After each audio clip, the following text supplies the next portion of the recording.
If you like truffles, that's not true. You actually like farts. And that's a fact. And they're not even real farts. They're fake farts. It's manufactured farts that you're sniffing and eating.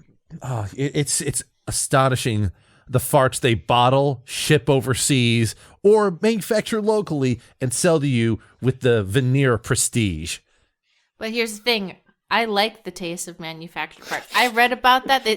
Truffles, all the truffle flavors you taste, even when they say it has real truffles in it, fake.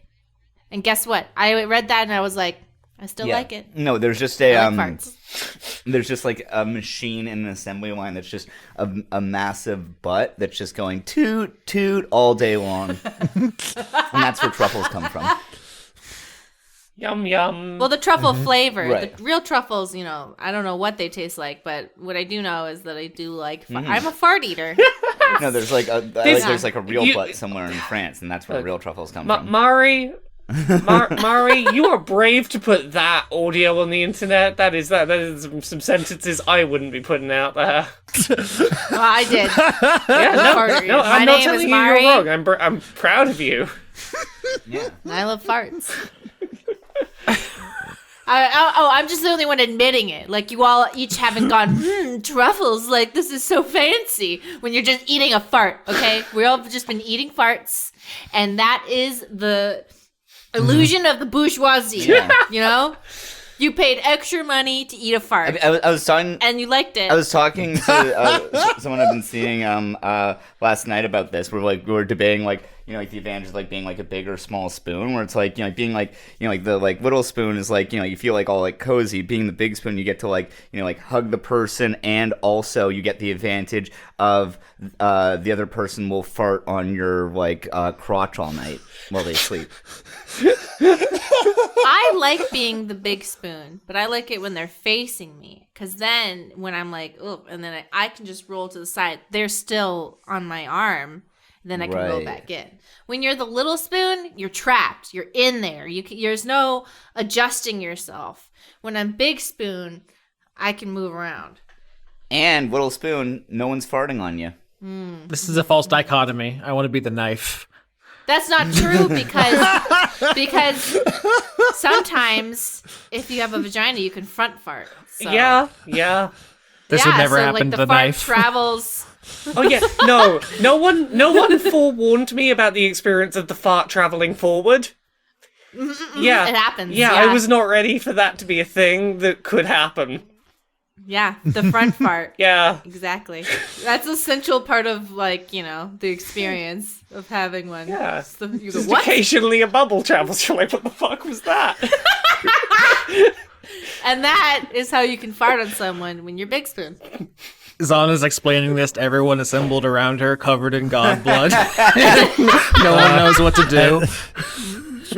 Trey just stands there holding P2, just like very confused. Oh, actually, is he passed out? No, he's awake. He's holding P2, just like looking at, just really confused. At P2. Yeah, just like looks at P2, looks at Zana, looks at P2, and it's just is even more confused. All right, let's roll initiative.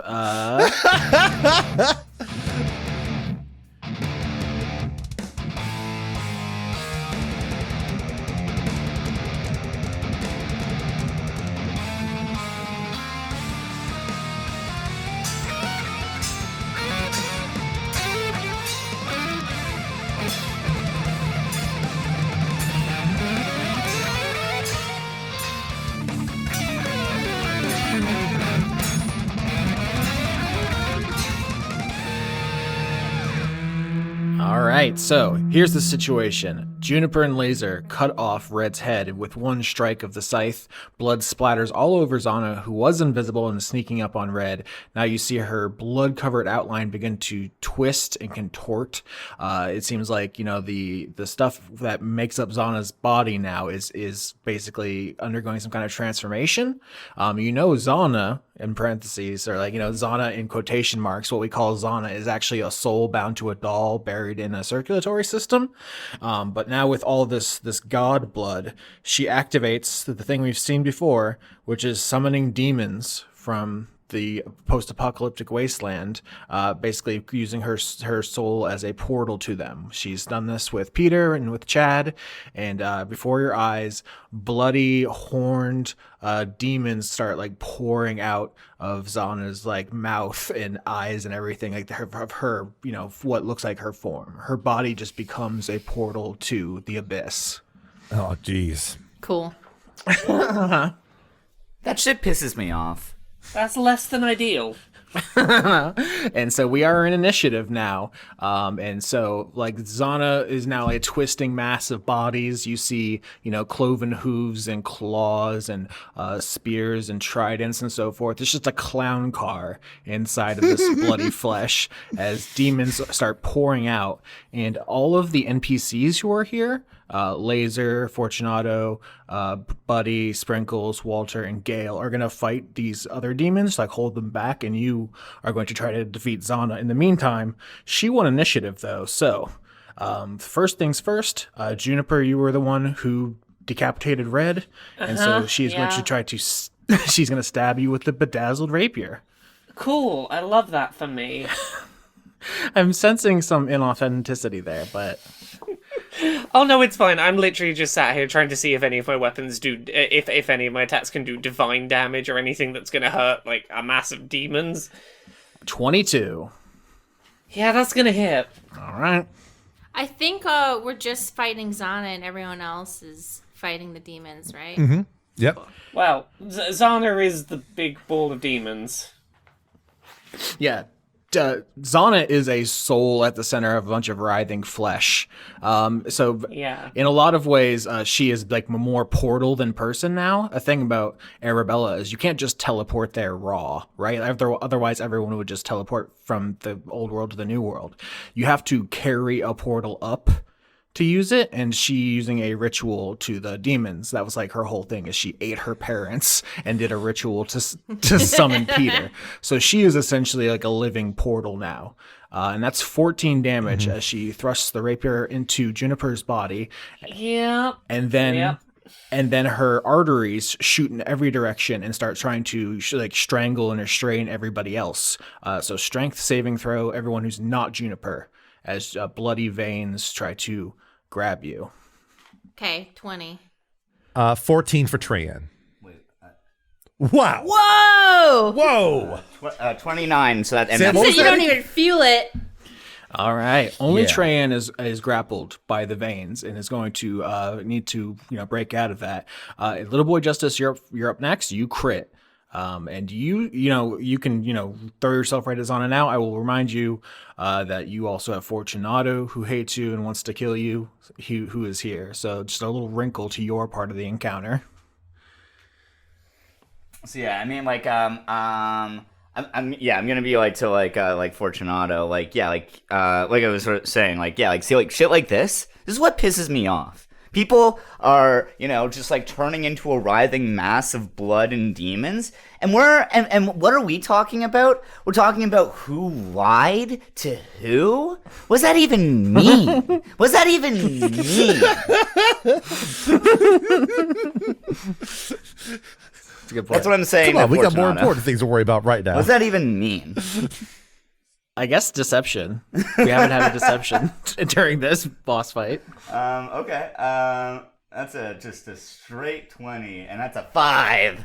No, you absolutely fail.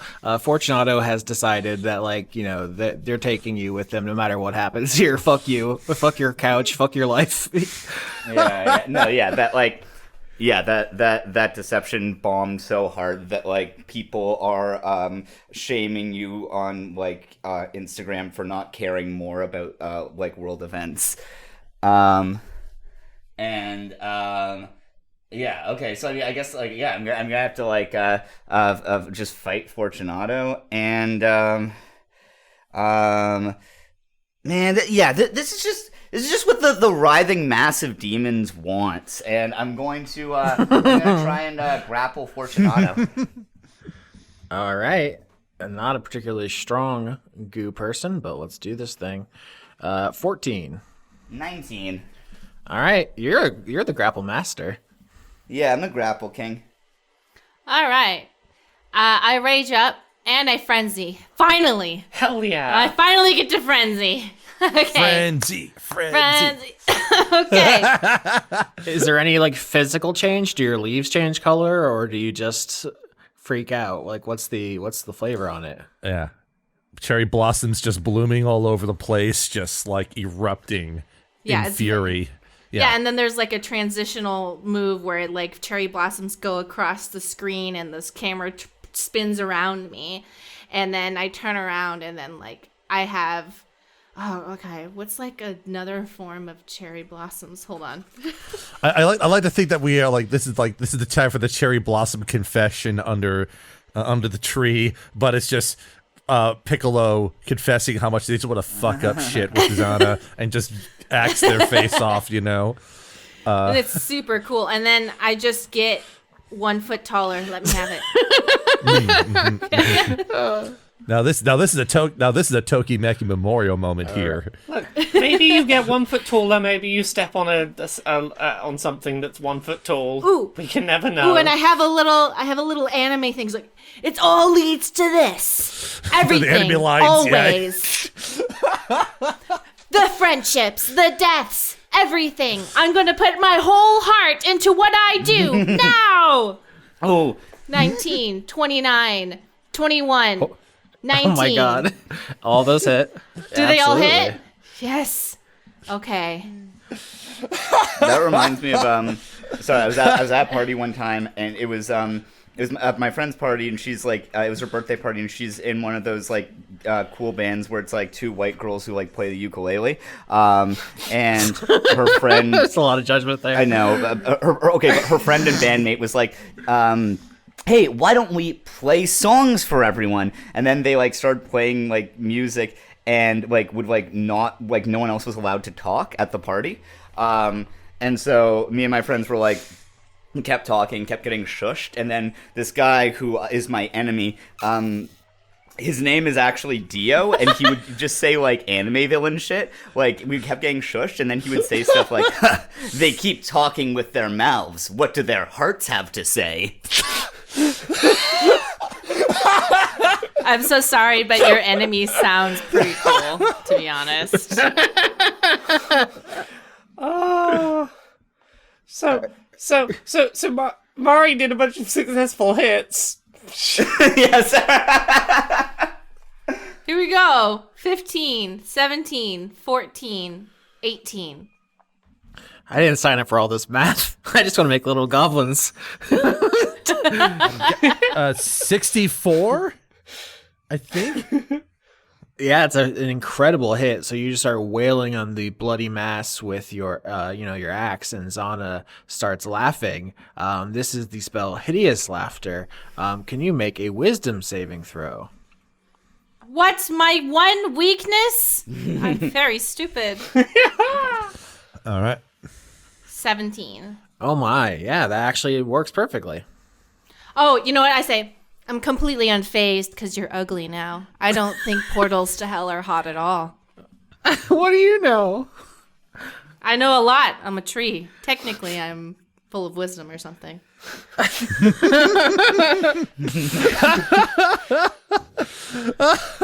Can I use that line next time I need to win an argument? Just tell the other person, technically I'm full of wisdom or something. I've always wanted to fill out a resume and like write on it like as like like skills or something. Just very brave. Mom's very proud of me. Loyal. What does that mean in terms of your day-to-day job performance? No, I just like I stay by my friends. I'm true and loyal. I always say that one of my character traits is being restrained by a bunch of gross veins. Wait, no, that's what Atreyan's traits right now. It's true. So you got to make a strength check to bust out, and that's your turn, huh? Yeah, well, let's try here. That's a 15 on the strength check there. That is not going to do it. Yeah, someone else can cut you out, but your hands are like pulled to your side. So question. Can I still do a breath attack? Ooh. Yep, it appears so. All right then.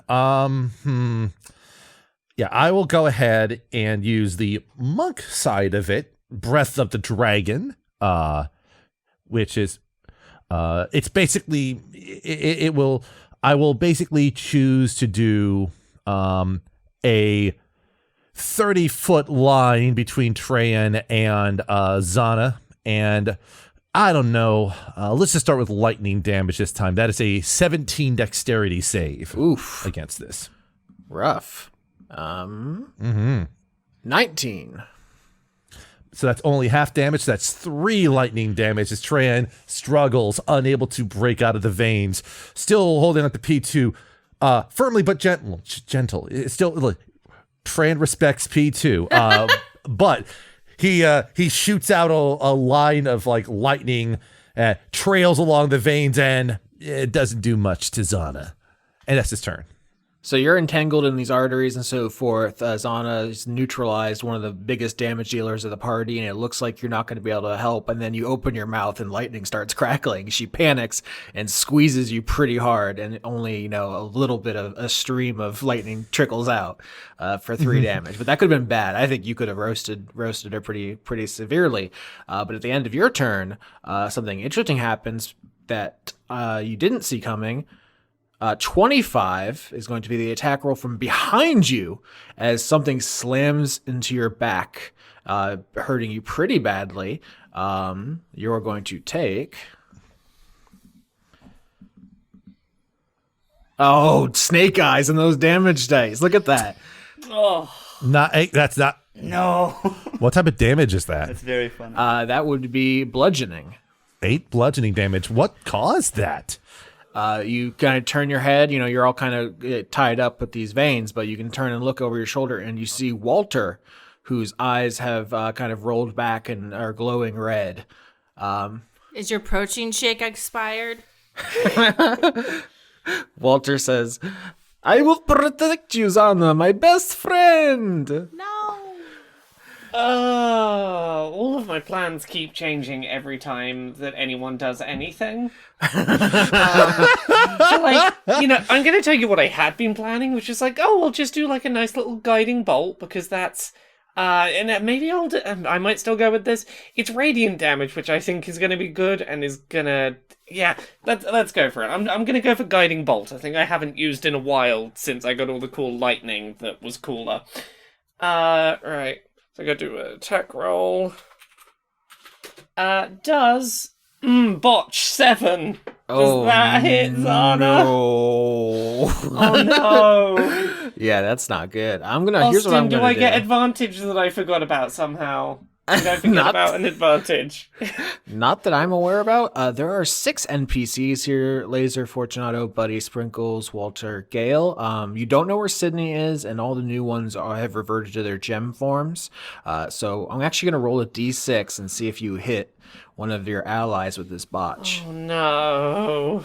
3, that's Buddy. You shoot him in the back of the head with a radiant bolt as he runs in with the swag chest to try to swing at Zana, and instead gets nailed and kind of rolls off. Is this that I just don't notice Buddy running in and Buddy's running between the two of us, and I'm like, yeah, this attack's gonna do great. Oh fuck! I think that is, yeah. It wasn't intentional. He was just very Buddy eager. knows this was unintentional. Do I have to roll damage against Buddy? No, I just think that we'll deal with that in a second. I don't have character sheets for every NPC fully statted out right here because I'm focusing on the demon stuff. Everyone else is gonna have to do good damage because oops. All right. Something else happens here at the end of your turn, Juniper, is you can feel the piercing stare of Zana's doll eyes somewhere in the bloody mass. Can you make a intelligence saving throw? Sure. This is like a blood beholder kind of antics going on here. This is pretty great. Yeah, I'm picturing her fully as the one reborn from Bloodborne. We talked about this before. 10? That is not going to do it. The spell is called Phantasmal Force. You craft an illusion that takes root in the mind of a creature you can see. The target can use its action to examine the phantasm, so you can do that next turn. While the target is affected by the spell, the target treats the phantasm as if it were real. The target rationalizes any illogical outcomes from interacting with the phantasm, so on and so forth. So basically, what is the thing that appears to Juniper that begins hurting her psychically, but that she thinks is physical? Oh. Okay, I think it's got to be Laser's severed head. The tail head. It seems to be just animate of its own accord, just sort of hopping towards her. All right. So it is now Zana's turn. So let's do the psychic damage from Laser's tail head biting you. 3. There's no save on that, just until you get rid of this phantasm. Laser's snake tail is like biting you all over. Out of curiosity, can I like ignore the thing and just be taking damage but doing other stuff, or do I? Is this one of those like I have to deal with that before I can do anything? Good question. Let's see here. The target can use its action to examine the phantasm. It doesn't say must. Okay. So I could just be taking psychic guilt damage while getting on with stuff. That appears to be the case. So it's Zana's turn now. Her veins are wrapped around Trayan, so he can't fight back. The doll is glowing and emanating the illusion magic that makes Juniper see lasers, dismembered head biting her all over, the crushed skull of the jester snake. And then in the background, Fortunato and Little Boy Justice are wrestling each other, so they're not really in the main fight, which just leaves Piccolo. So Zana, in a huge bloody mass, leaps forward with the bejeweled rapier and stabs Piccolo. That hits, and you're going to take half damage because of your rage, so only 7. Not much. But Zana does say, Piccolo, you're such a dumb bitch. I was going to bring you out here and we would have been fine and everything would have been great and we could have been sitting out in the sun and drinking mimosas with big cucumbers on our eyes and everything would have worked out. But you just had to go and betray me, who's never done anything wrong, and now everything's ruined. Peter, too. Both of you could have just lived through all of this if you hadn't been such treacherous bitches. Okay. I don't care what ugly people think. Jesus. Piccolo is brutal. Zana says, these demons would just love to ruin everything you just made here, and maybe they'll install me as queen. I feel like they'll be very appreciative for all I've done, bringing them all here. Not when you look like that. They love this. This look is really in this season in the Abyss, so... You can say that to yourself if you want. Oh my god. Little Boy Justice, you are grappling Fortunato and hitting him with a big hammer. It is your turn. Yeah. No, and like I've just been seeing all this stuff that's going on, and like it just makes me mad, man. Like like you used to be able to lend someone some of your blood and not be possessed by them. You know what I mean? You used to be able to trust demonic dolls. What happened to us? What happened to this world? I'm saying all this to Fortunato while like grappling them. You might want to bring up to Fortunato that they're the one who helped Zana. Maybe a little guilt or something. I don't know. Yeah, but the question is, would this character do that? Is the important question here? Yeah, well, yeah. I mean, because like I'm just like I'm just steaming, I'm just seeing red right now. And like Fortunato's looking like a fire that needs to be out. You know what I mean here? And like. I'm just like saying all this to Fortunato. I'm just being like, what's going on? It's just it just makes me mad. This is what does this say about society? I knew this was going to happen. You ruined it. Look around. A demon army is here now because of you. Okay, so yeah, I'm going to short sword, and I'm going to I crit.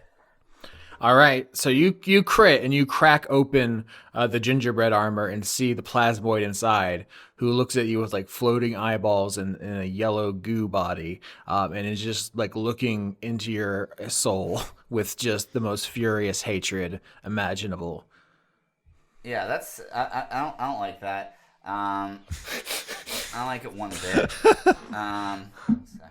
Yep. And now it's her turn, and she is going to explode a tendril of goo from the hole in the gingerbread armor and stab it directly into your body. Constitution saving throw from the spell Blight again. Oof. 7. That is not enough. You are going to take... some damage.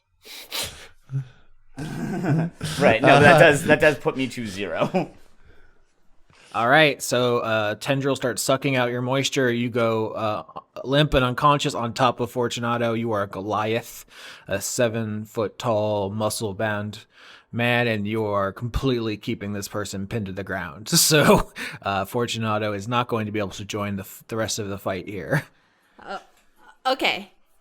Piccolo looks down at Little Boy Justice Fire Edition and goes, with the power of friendship that remains that actually still matters, I hit you with all my strength.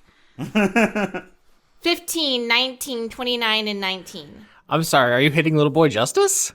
No, I'm hitting... I understand. I worked out what you meant for a second. I did think you were going to hit Little Boy Justice, make sure it was really dead. Same here. Like, yeah, because you said you looked at Little Boy Justice and then attacked 4 times. Oh, yeah, no, sorry. I meant that I looked at Little Boy Justice, so I was like, well, with all the friends that matter, we'll use our power of friendship together. Oh, that's All perfect. Right. 3 of those 4 hit.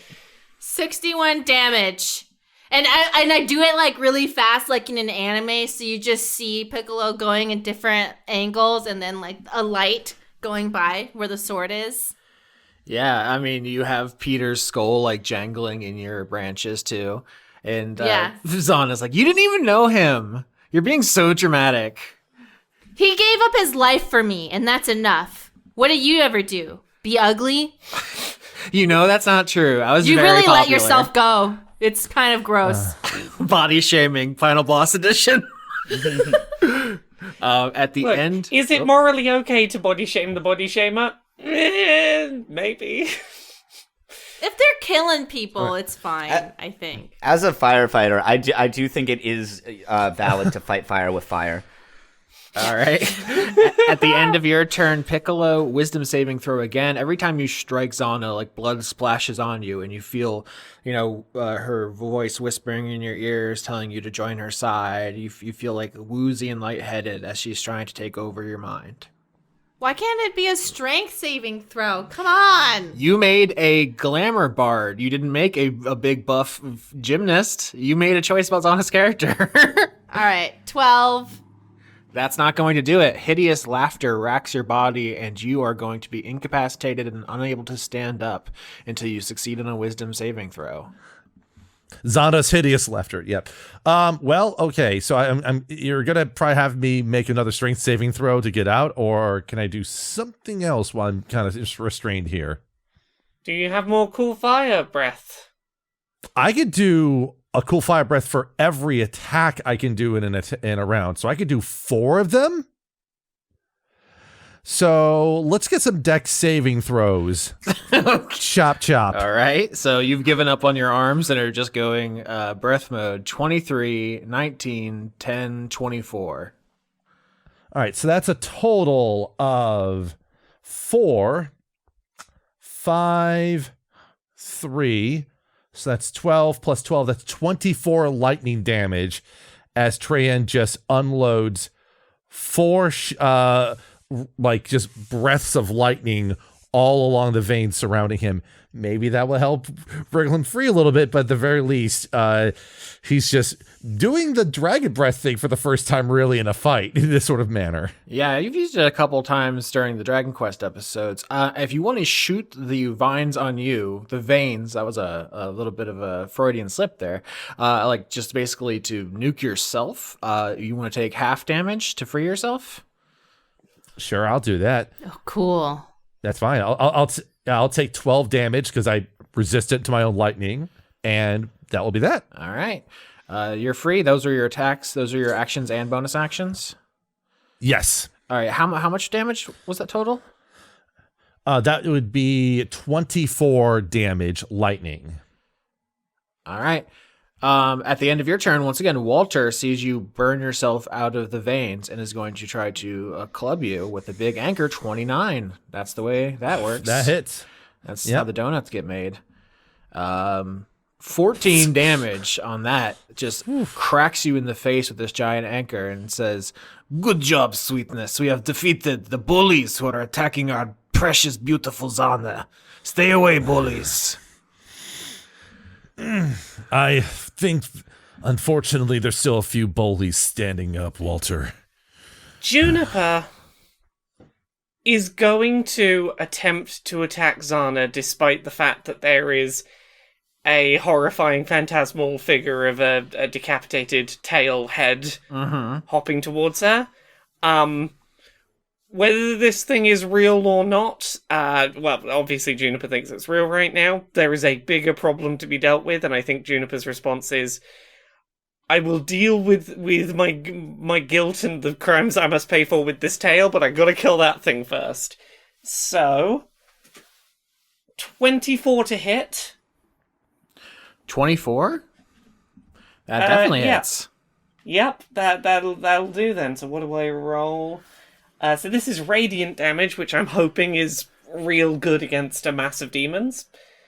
I know. We have this conversation every season. I'm very sorry. It just isn't. Oh.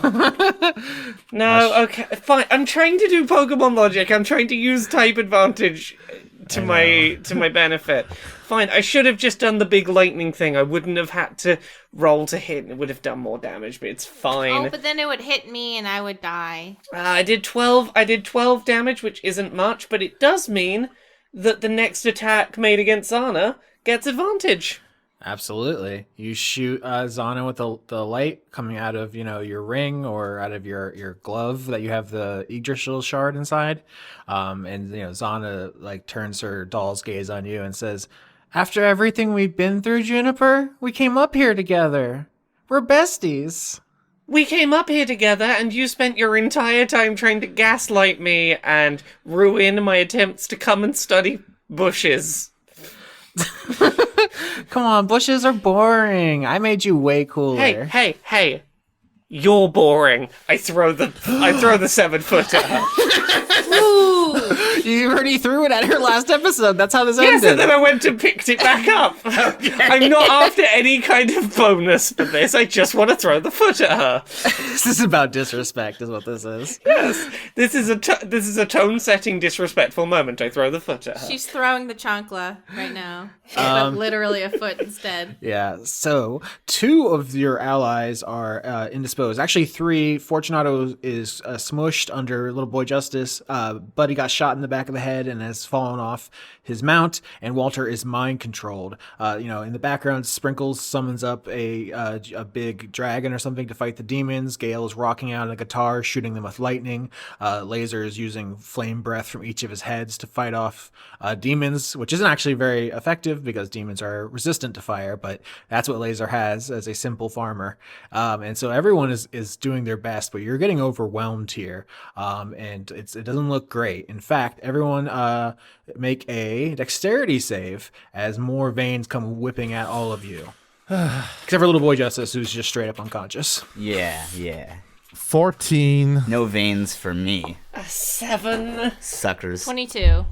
Let's see, 16 damage to Juniper and Treyan, who are the only ones who get hit by this. Veins are just whipping around now, just trying to, with the pure speed, rip you open like a whip. And she is, extending in every direction all of her arteries and wriggling frantically. That was at the end of the order. Now we're back to Zana's turn. I shouldn't have stopped to interrupt you, but I need to take damage because I didn't deal with Laser's tail. Well, now that was at the end of the order. This is Zana's turn. On Zana's turn, she does Phantasmal Force damage on you.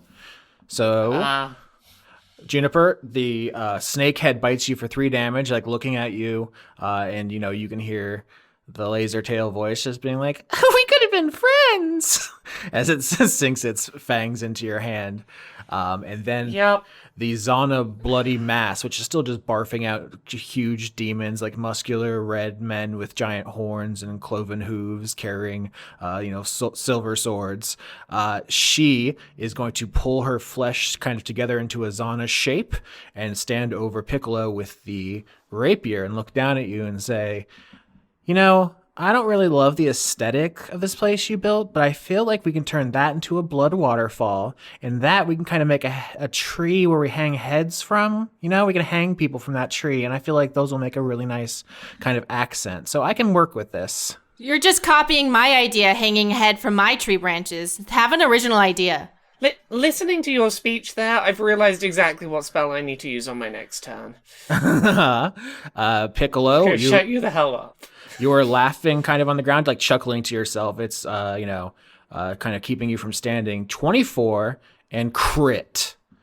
Oh, my lord. So you hit me for 30, or? I haven't rolled damage yet. Oh, okay. Wait. Oh, because you have advantage. Okay. Mm-hmm. What was the 16? Holy shit, look at all of those ones. So she's standing over you. She crits while you're prone. It looks like she's just going to impale you like through the head or heart. But you only take 22 damage as the rapier like skips off your bark at a weird angle. I think I only take 11 though, right? That is true. Okay, and then I get to have 2 wisdom saving throws because she hit me just now.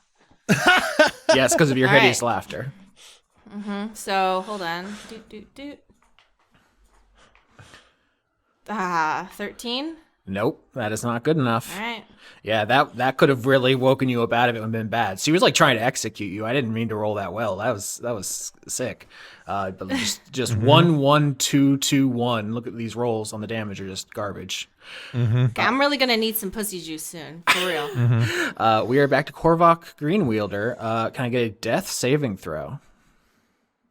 Wait, how do we do that? Okay, death saves. I roll a 18. All right, that succeeds. So 1 out of 3 successes. Woo! What kind of consequence are you thinking for this? So like Fortunato is just kind of draining your juices from your unconscious body. He just like thrust a gooey tendril in through your skin and is just drinking you like a Capri Sun. Right. How is this going to affect you if you live through it?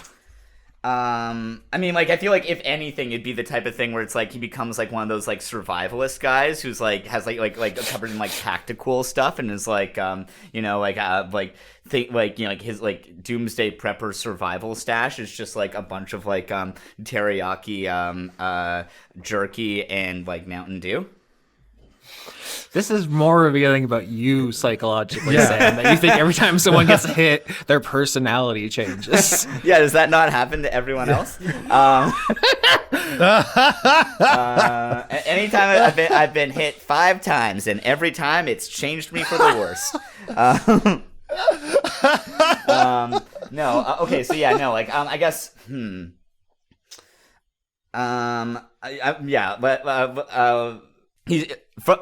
actually, no, I know exactly what this is. So this is like causing the character development of no longer believing that like starting fires should be met with like summary execution. Okay. Because now he's died and he knows that sucks.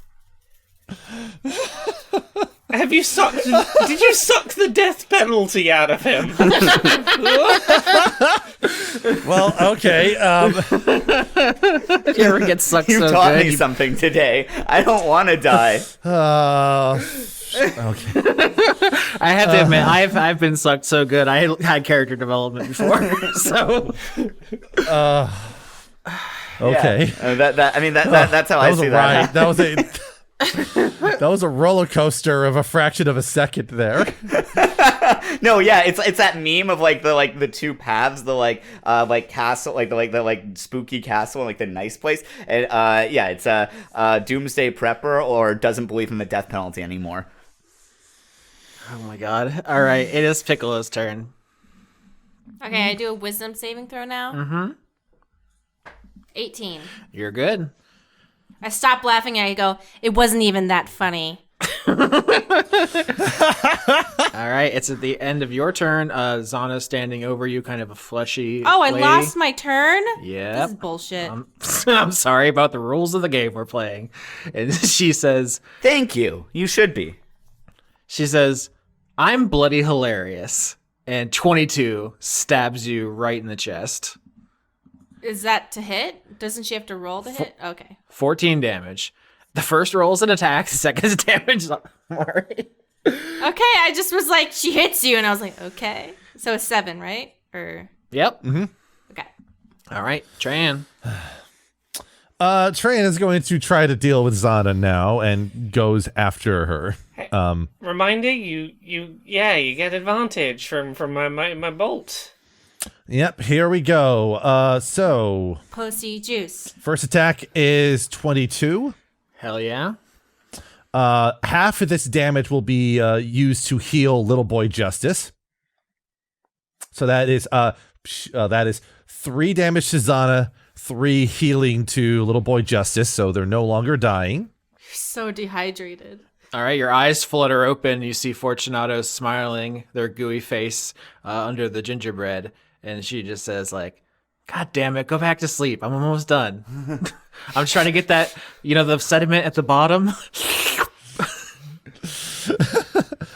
Second attack on Zana, 27. Holy shit. That's going to be 11 lightning damage. Action surge now. Oh, my lord. 21. Holy shit. That is, well, gosh, that was a 16. It rolled over in D&B Beyond, but it was a 16 there. Lightning damage, 27. Oh, this is it, folks. Let me get there. That's another 12. I didn't get a chance to get back around to my turn where I was going to cast Silence on her. The only thing worse than dealing her damage. Then I'm going to use a key to do the flurry of blows. 29. Okay, now we're just showing off. 13 and 17. Does that miss? 17 does miss, yeah. Okay, so Train does miss with 1. So that's a total of 3, 14, 30, 42, 55 lightning damage on Zana. So you deplete her hit points. So what happens is you go in with P2 and you do some like flipping monk style stuff. And she is a gifted fencer, but she is not a lifelong martial artist in the same way. So she holds her own for a bit, but then you start, running circles around her, pirouetting and, doing feints and so forth. And you're just slashing through her veins and arteries. And then with one like fluid movement, you cut her nearly clean in half. And you see the bloody, organs fall away, revealing the doll within. And her voice rings out to you all. And she just says, "Come on, I was just kidding. It was just a joke. You can't take a joke. You take everything so seriously. I'm just messing around." Tran will see this and sort of like bow and gesture towards Juniper as in like your move. That was just a joke? Are you serious? Yeah, I'm just it's my birthday. I'm a little birthday girl. Maybe we've misjudged everything. Juniper casts Silence. All right, Juniper, you use your turn to silence Zana. So she's just like, this is just a little prank. It's not serious. And then she cuts out.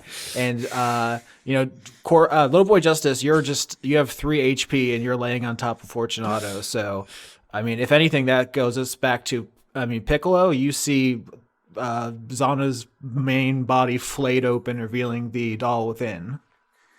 Oh, I take Peter's head and I show it to her and I say, "You see this?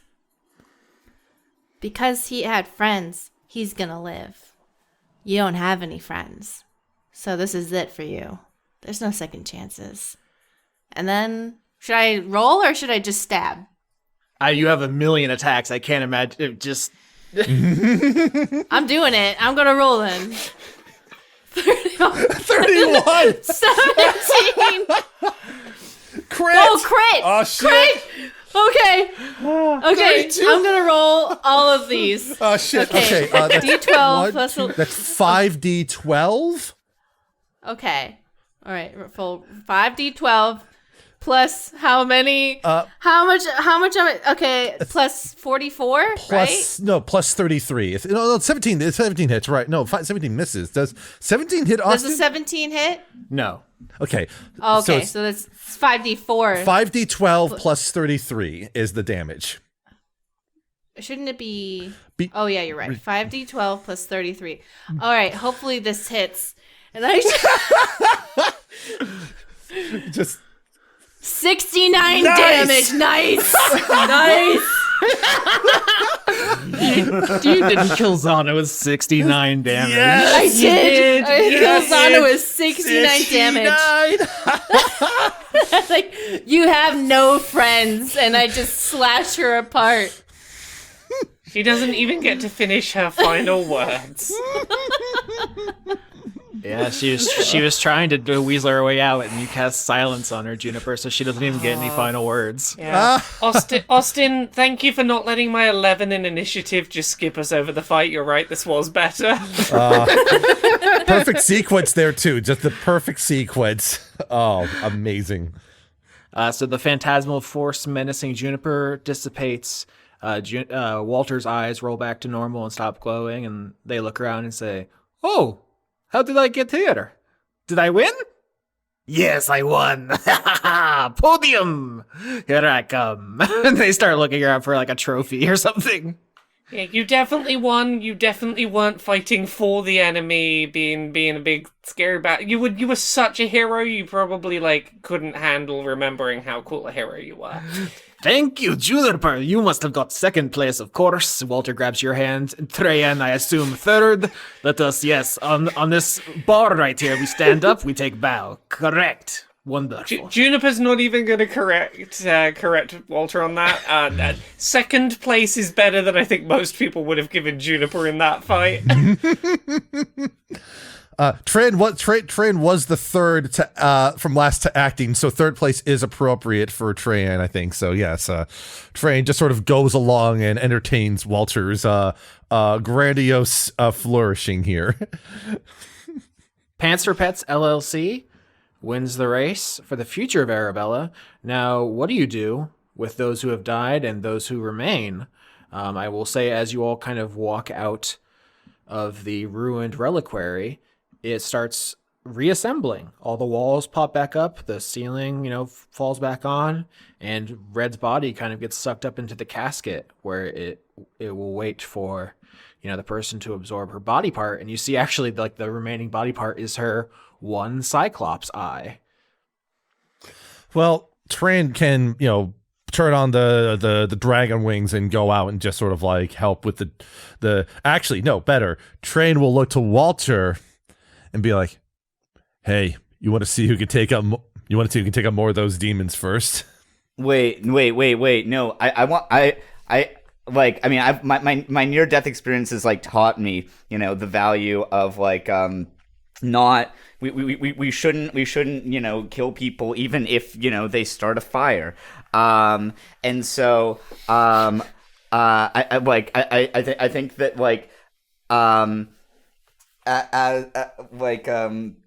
as Little Boy Justice is his character arc is sort of him manning the menacing gothic spire of the fire station, and he's going to offer the demons jobs there as firefighters.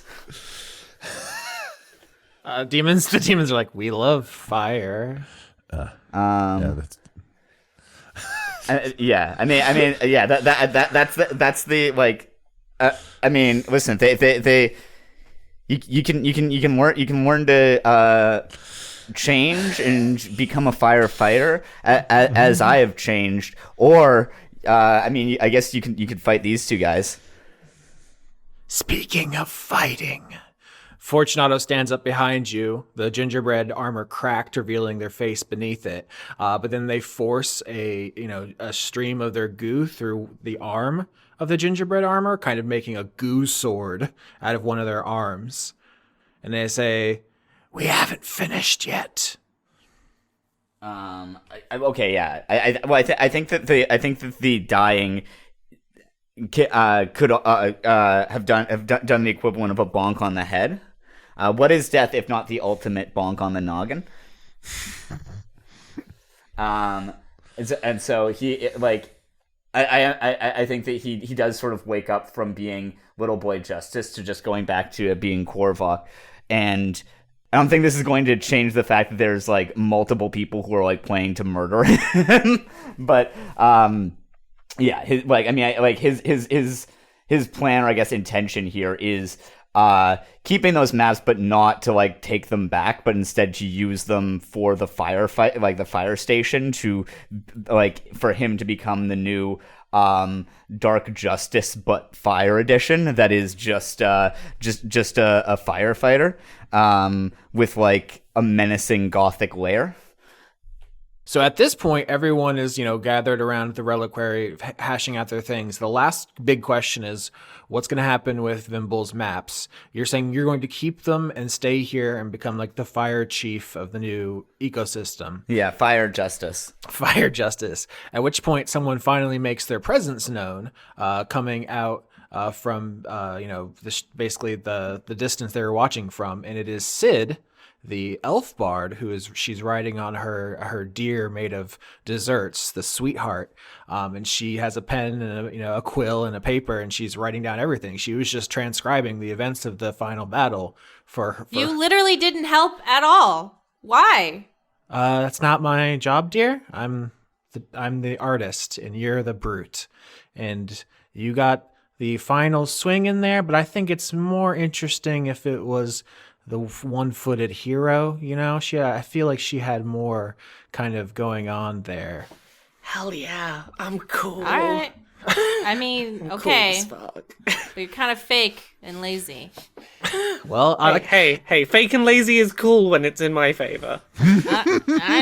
Well, when I stage the play here, and she looks around at like the mostly plant-based ecosystem, for a treant and leshy audience, you'll be the hero, obviously. But for most mammalian demographics, I feel like Juniper is the obvious lead. Hold on, I'm rolling intimidation.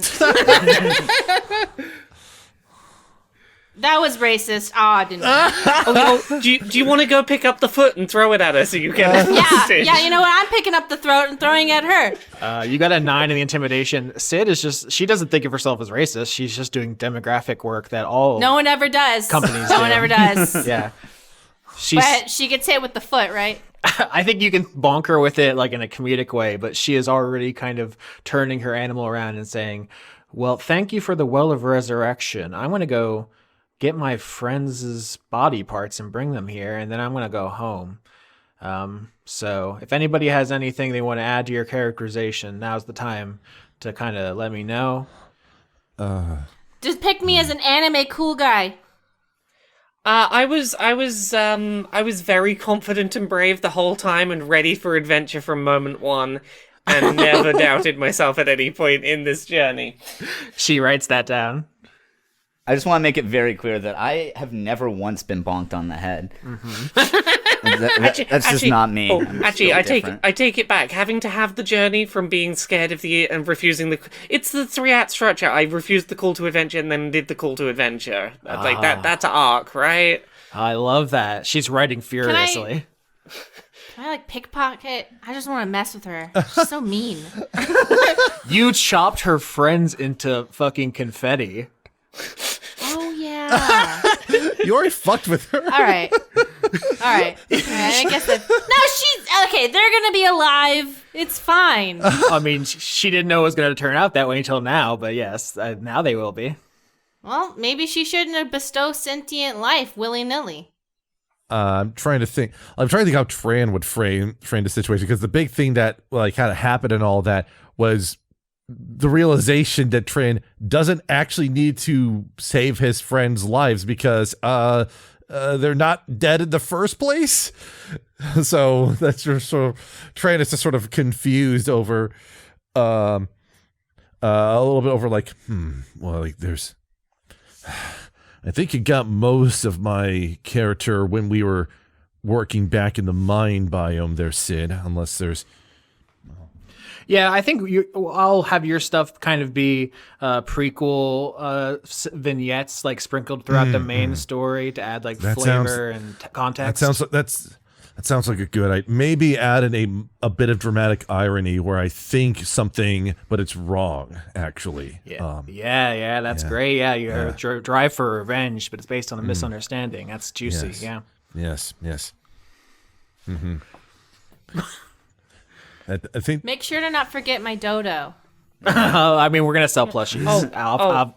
Obviously. Tell everyone I can do cool kung fu.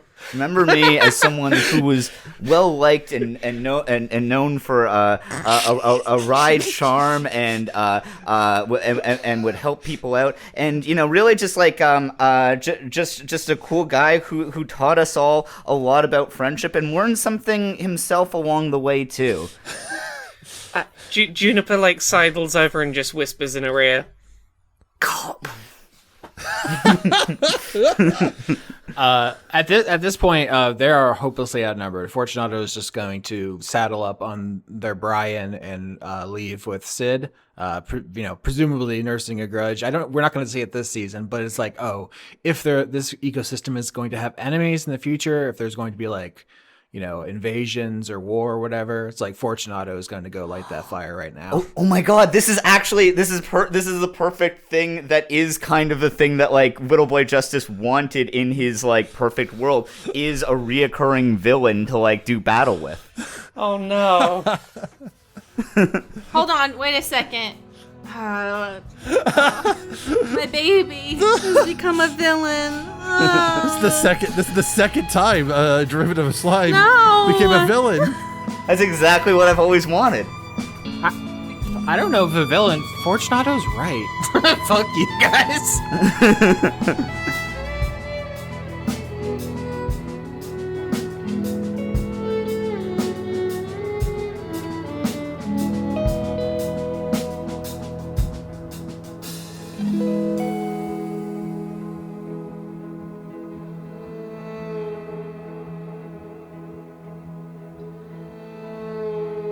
Okay, so then Piccolo just fucking pencils down to the bottom of the ecosystem because plants can actually be okay in water, and it's fine. I have a lot of plants. They just grow in water. And kind of looks at the head, throws it in to see what happens. It floats down really slow for a long time because it's underwater. Kind of sits there. What happens when the... Do I make that? What happens when we put the well in? I think that's for us to decide. We describe how it works, right? Because we made it. Oh, right. This is okay. This is both our biome and our epilogue. So you can just say what it does, and it works that way. I think the way we described it last episode is at the bottom of the ocean, there's just this deep, dark hole that goes on forever, and you throw something into it, and then someone swims back out. Yeah. And I suspect that probably you have to go down to throw it in the hole, because like if you're at the surface and just drop a head, you've got no guarantee it's going to land in the right spot when it gets to the bottom. Heads are buoyant. Yeah, you gotta swim down with that thing. So Piccolo throws Peter's head down into the abyss, waits, because it's deep, right? And then suddenly there's a huge bright light, and it does a beam up. Like, all the way up, and you can probably see it from all around Arabella, so everyone goes, oh, someone respawned, And then Peter kind of just swims up, playing his little instruments, hanging out, just doot. I like the thought he's playing his instruments while he swims up from the bottom of the ocean. It's like, I've wasted too much time, I gotta doot. Well, it's just chill vibes, Yeah. The fish come by and they're like, whoa, this is, or, the water birds or whatever just down there, they're like, whoa, this is a chill vibe. Comes up, Peter just vibing, spends the rest of his days making friends, making people get along, being a good mediator. Just the land's therapist or that. No, mediator, not a good therapist. Just really good at like making peace deals and mediating. And then Piccolo decides to find a nice little spot of this new biome and plants his roots and goes to sleep until Somebody needs help again. And also, wherever you guys pooped the cherry babies, there's a tree growing there. But we can't give it sentience because Austin said no. But maybe they're very into Oh gosh, we'll have two rival groups. We have the cherry trees and the Fortunatos as two rival groups. Also, Peter goes back to the love bugs to get his soul bond, and they're so excited, extremely happy. They jump all over him, causing huge lacerations. But Peter doesn't stop them because it's how they love. Gets his buddy. They go on adventures. I was going to have it so like Piccolo went and got all the friends of Peter and they went on a quest together, but you can just jump down. I didn't know. I thought you had to do a whole thing, like answer some riddles or like fight an underwater snake. You just jump down. I mean, you can make that canon now. Did you have to fight a cool snake on the way down? Oh yeah, I also had to fight like this underwater giant snake, but then right before you kill it, you find out you can't kill it, and you have to answer 3 riddles. What but the riddles are actually tests for your morality, because there's actually no wrong right answer to the riddles, because secretly it's a test about who you are as a person. See if you're worthy. So this is a naturally occurring riddle snake. Yeah. It's a giant, huge, like 1 mile long, silvery, iridescent rainbow snake that you fight. But as soon as you're done fighting, there are more. You can't actually kill them. You have to solve their riddles 3. But the riddles are actually just tests of morality. Can I like throw a little suggestion on this riddle snake? This is my little suggestion here. I like the thought that the riddle snake's riddles are perhaps just jokes that very young children have written as compiled by Kids Write Jokes. Yep. Yeah. Yes. No. The snake is like, why do security guards feel exhausted and weary guarding the Big Ben clock tower? Because they're all working around the clock. Oh no, that's far too good of a riddle. Let me give you an example of a riddle the riddle snake these are would so tell. good. I'll love it. Do it. Right. Why did the goose cross the road? I don't know. Because he is a goose and they do that sometimes. That is a good riddle. That is a good one. Yeah, or this one. A monkey danced. Why? Because they wanted to? No, to impress girls. Oh, right. Sure, Okay, sure. So if you get those answers right, that means you're pure of heart. And you can... These are the like little kids. Like I think that the best one of those is what's ugly but happy? What? A frog. My favorite one of these will always be simply in all caps, can you fart do it now? Is that the That's one of the questions. I'm sorry, did you describe this as a silvery rainbow snake? Is that the rainbow of silver shades? Is that what you meant? Or No. So it's a big silver underwater snake, but as like the light hits it, the light is rainbowy, Ah, okay. When something's like hollow. Iridescent silver. Yeah. Yeah. Got it. Okay. I do like the riddle snake. Yeah, if you want to add a whole quest aspect to this, like I said, this is like a future season thing. So you're committing me to the riddle snake in the future. Anything else you want to curse me with? Anybody else want to add a little barrier, like a challenge to making? Okay, if we're fighting the riddle snake, the cuddle bug allies are with us because ants can make bubbles underwater so that they can breathe.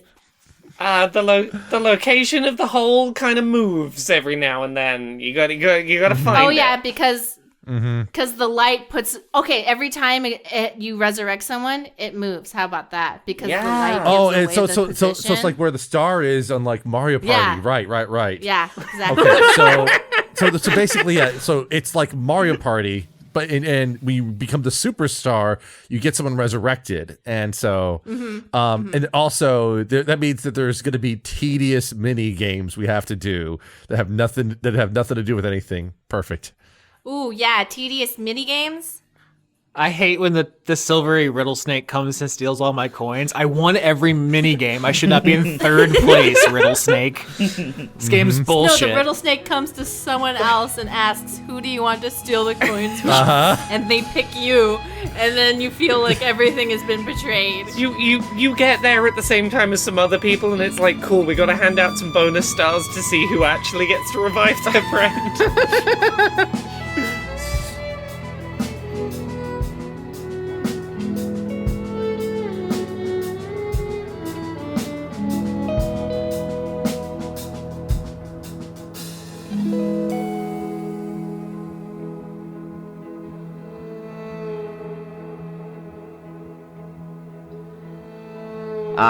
But yeah, Korvac, having has near-death experiences, he realizes, like, killing is wrong, but that he has found his calling as a firefighter, and so he makes the treacherous journey up the twisting staircases of the spire and through its many trials, and eventually fights his way up and through solving riddles, and there's a couple puzzle platforming levels,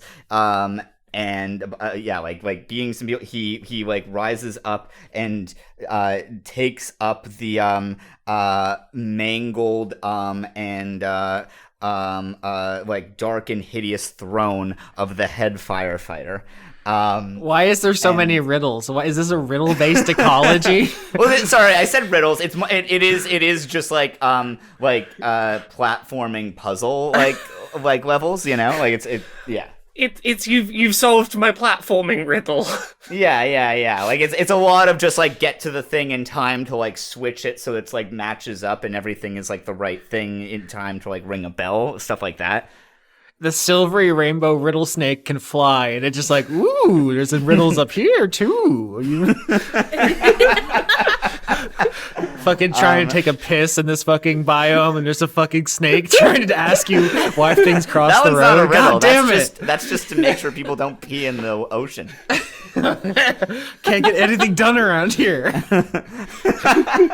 But yeah, no. So, Korvac will ascend the throne to the highest rank of fire captain and take up the mantle of fire justice, where he will lead his fellow firefighters as we in their mysterious and occult machinations while fighting fires across the biome. They can through magical devices see into any home and are watching everyone at all times, or can be at least. It's the panopticon, but good. And why didn't you just kill him? You could have killed him. I gave you so many chances.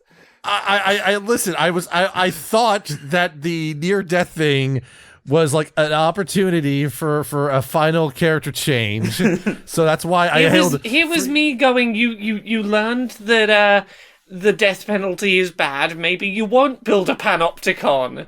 He doesn't kill anyone, and he's just fighting fires. He just is a dark and mysterious entity who is Yeah, but it still sounds absolutely terrifying. Yeah, fires are terrifying, and so firefighters need to make themselves terrifying. It gives us a fun enemy for a future season. Yeah, I mean, I am I'm fine with it. This is just the enemy are just occult, mysterious firefighters who are genuinely trying to put out fires, but also just have their dark machinations as well.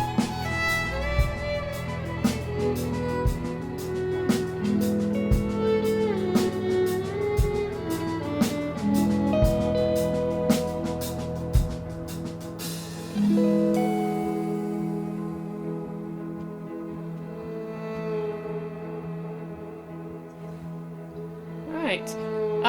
Should I talk about... I'm gonna talk about Juniper's post credits epilogue. I'm just gonna come in and say a thing. So I think Juniper's first question is how Gale feels about staying up here. It's a great question. Her whole journey was predicated on helping, the Harpies back home. So she is obviously conflicted. If you're staying, I assume you're staying. I think Juniper's plan is to stay. I think now that this is all finally stopped, there is just too much up here that she wants to see, and she wants to be around to protect it in case, stuff gets over-harvested or people come up here and try and ruin stuff. She wants to be here to study and to protect and to nurture what is here. Yeah, it's a real dilemma. This is a classic relationship problem, moving for the new job. Yeah. I could see this going either way. My gut reaction here is that ultimately Buddy is going to be the one who goes back. He is like, I have all this, all these reports on animals. I'm going to go be rich and famous. I guess I won't try to take Juniper's research or Vimble's maps, things that at the end he was tempted to try to steal the credit for, but ultimately talked out of that by Piccolo.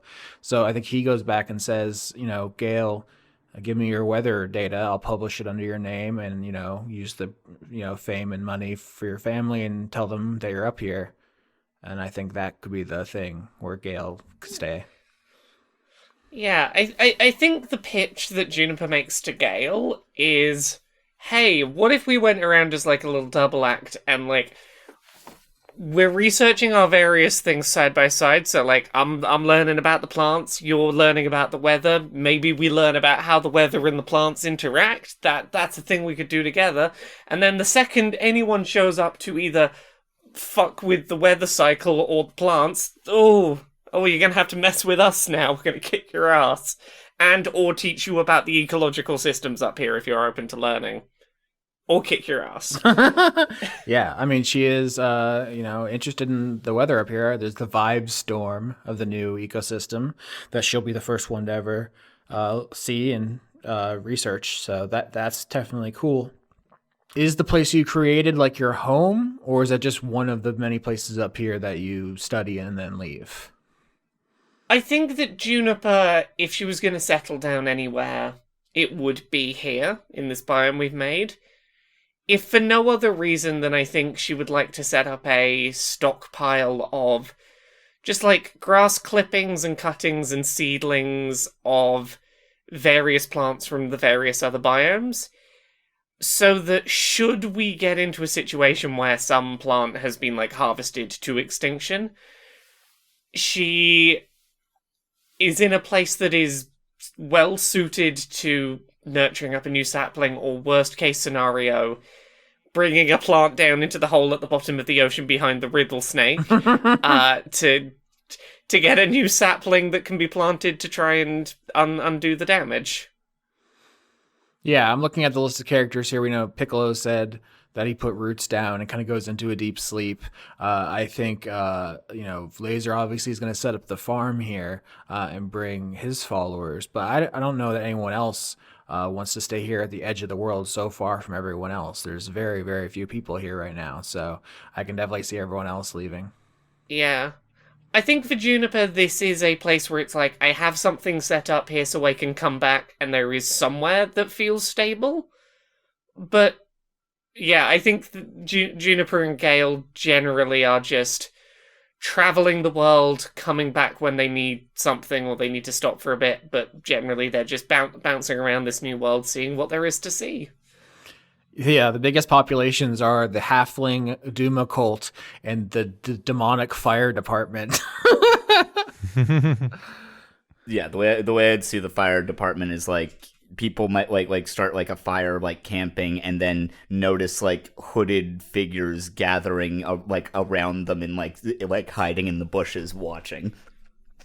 Look, as much as I might have a problem with your new panopticon, if you could let Juniper know if there's a raging wildfire somewhere that she's going to need to reforest, that would be helpful.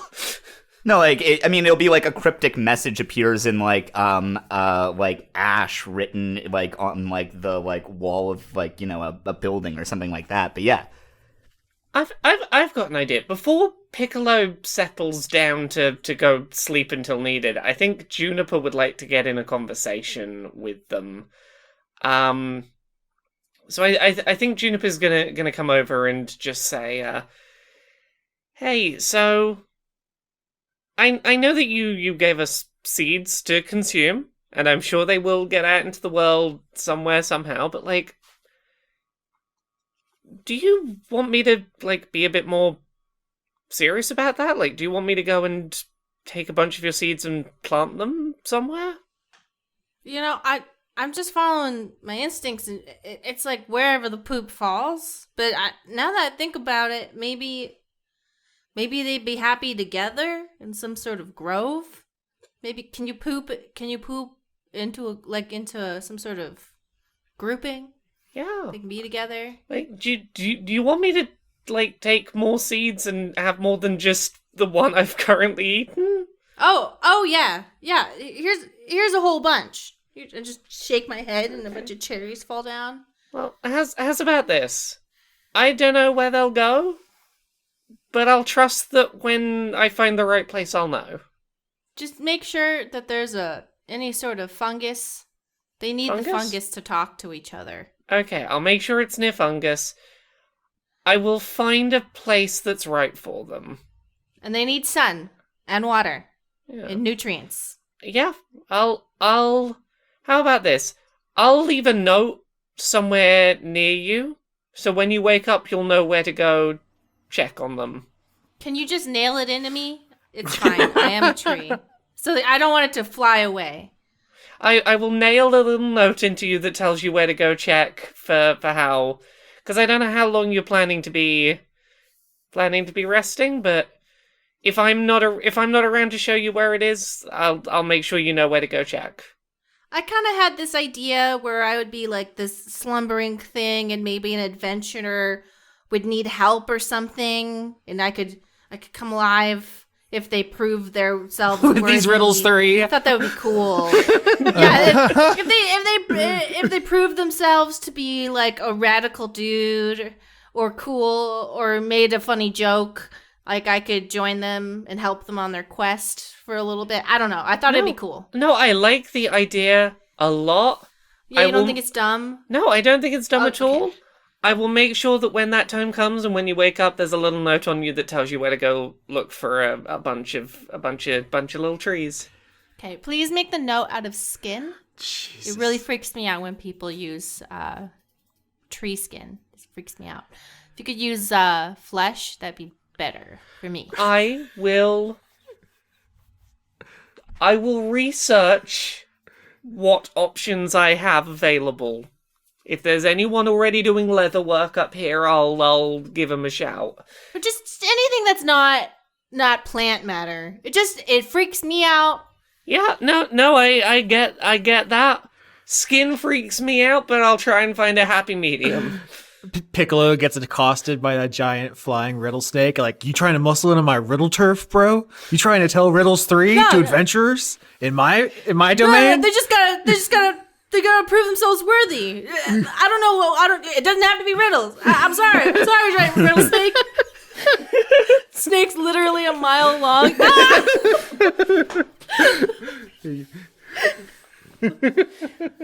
The riddle snake gets all up in your face and just starts shouting, "A girl is twice as old as her brother and half as old as her father. In 50 years, her brother will be half as old as her father. How old is the daughter now?"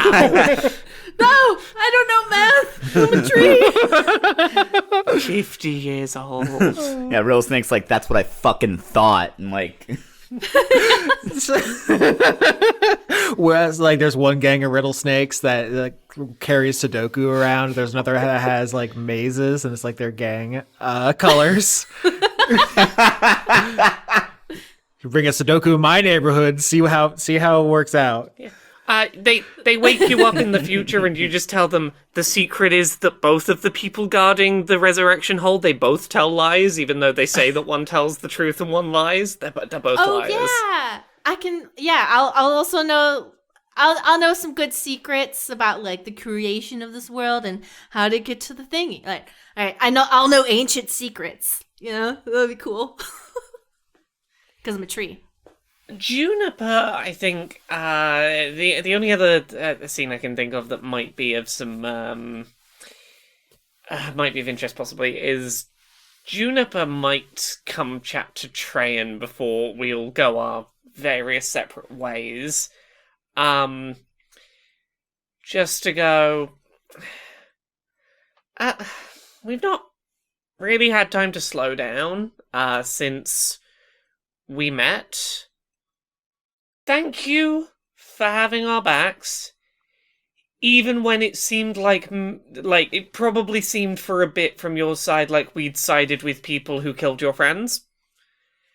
And I appreciate you taking I've said this to a few people up here, I feel like the bar is so low it's below the ground, but thank you for, stopping and listening and giving us a chance to tell you what was happening. Yeah, in retrospect, I don't even need the whole resurrection thing anymore in this biome. Yeah. Yeah. Well, I'm glad that's the case. On that note, you're planning on staying up here, aren't you? Yeah, that's the plan. Well, if it means anything, I got these friends, and one of them, her name's Gladys. She, I think she's figured out a way how to replicate the reliquary items and stuff. I don't know if she necessarily comes to any conclusions, but I think that there is definitely a thought of, could I have a little army of plant-saving heroes who all have little pieces of Yggdrasil and are therefore very good at helping all the plants?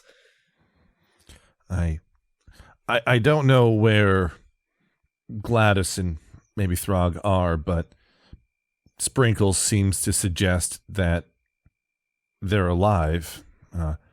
I know that one of the things we were looking for was the dragon biome, but I never got a chance to see it before ending up in that one time loop biome that we were in. So yeah, but yes, I think Juniper takes this on board and definitely has just a little bit of a possible idea for the future. Also, I think this means that you and Laser could probably both have a pretty cool scythe. I think that'd be a pretty nice thing to... We could both have a pretty cool scythe. Juniper has one other idea for a scene, and I realize that I'm monopolizing slightly here, but also I have ideas for scenes. That resurrection shrine, we don't know entirely how it works. Juniper's gonna go find Laser. Absolutely. Yeah. So we had a bit of a chat before we killed the god together.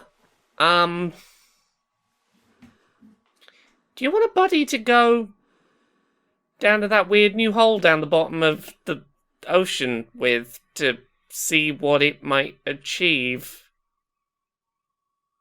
I don't know what'll happen if you go in there, but if you wanted to go in there and see what would happen, I'm up for buddy system. It is slightly unbecoming of someone of my station to, as you say, explore a strange new hole. But it does sound fun. I mean, look, if you want to go explore strange new hole, we'll explore it together. We'll find out what's in there. We'll go root around. Actually, I can breathe water because I have the lungs of the god of the ocean. Can you breathe water? No, but I'm sure I can work something out. I start looking at my character sheet very hurriedly. What can I do? Speak with plants? Maybe I could find a plant that would allow me to hold my breath for a really long time.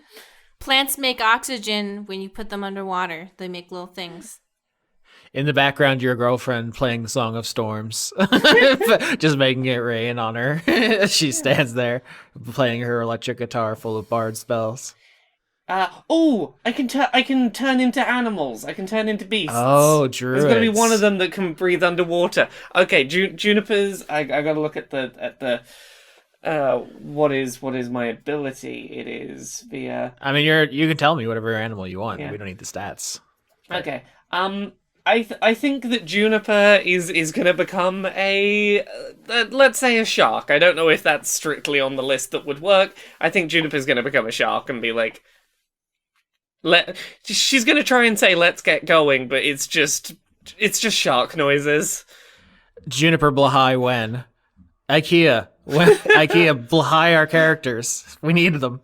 IKEA Canada made one in the trans flag colors. It's great. All right, you want to become a fucking trans pride Blahai, and then we swim down to the bottom. Yes, 100%. That's what happens, and I go with Laser down to the bottom to find out whether that's going to bring that tail back. Yeah. Oh, this is fascinating. So you swim all the way down. Do you answer the riddles 3 from the? Oh yeah, I answered the riddles 3. When the riddle You look snake. in the piss mirror. When I look in the piss mirror, when the riddle snake says, "Can you fart? Do it now." I do a fart. The riddle snake bubbles lets me come fart. Oh boy. And then when you get down to the bottom, so you have to you have to search for it, right? It's like a whole quest because the hole is always moving, like a Mario Party star. Yep. And then when you get there, you gesture with your fin that Laser should enter the hole. Yeah. Oh yeah, I gesture first to Laser to explain that the truth teller and the liar, they're both liars, and we get past that. Then yeah, Juniper gestures to the hole and gestures Laser to try swimming down. Okay, so this is an interesting thing because I had an idea of what would happen if a live person entered the hole, and I was thinking it could be a plot twist 2 seasons from now, or like a reveal of like, oh, this is what happens. Do we want to tease it here, or is it like Laser goes in the hole and we don't find out? It's like is the top spinning at the end of Inception kind of thing? What's in the Pulp Fiction briefcase? I can go either way. They're both interesting. Well, whatever happens, the good thing happens to the tail, and I guess the twist happens to the rest of the body. I don't know if I want to reveal it. Maybe is the question, because I know. I think we leave it as a mystery. Mm-hmm. I think we leave it unstated, and a couple seasons from now, people will be able to go, so that's what happened to Laser. I hope it's probably horrible and bad. Scary. I mean, this is what Red said: is there's always going to be conflict. There's no perfect solution. If there were no complications and no wrinkles, I don't know that the show would continue. And then we just say, and then everything was pretty chill from then on out. The end. Yeah. I think Juniper has faith that this will do what is hoped for, and Laser is willing to take that chance, and we cut to black as that scene ends, and leave that unsaid.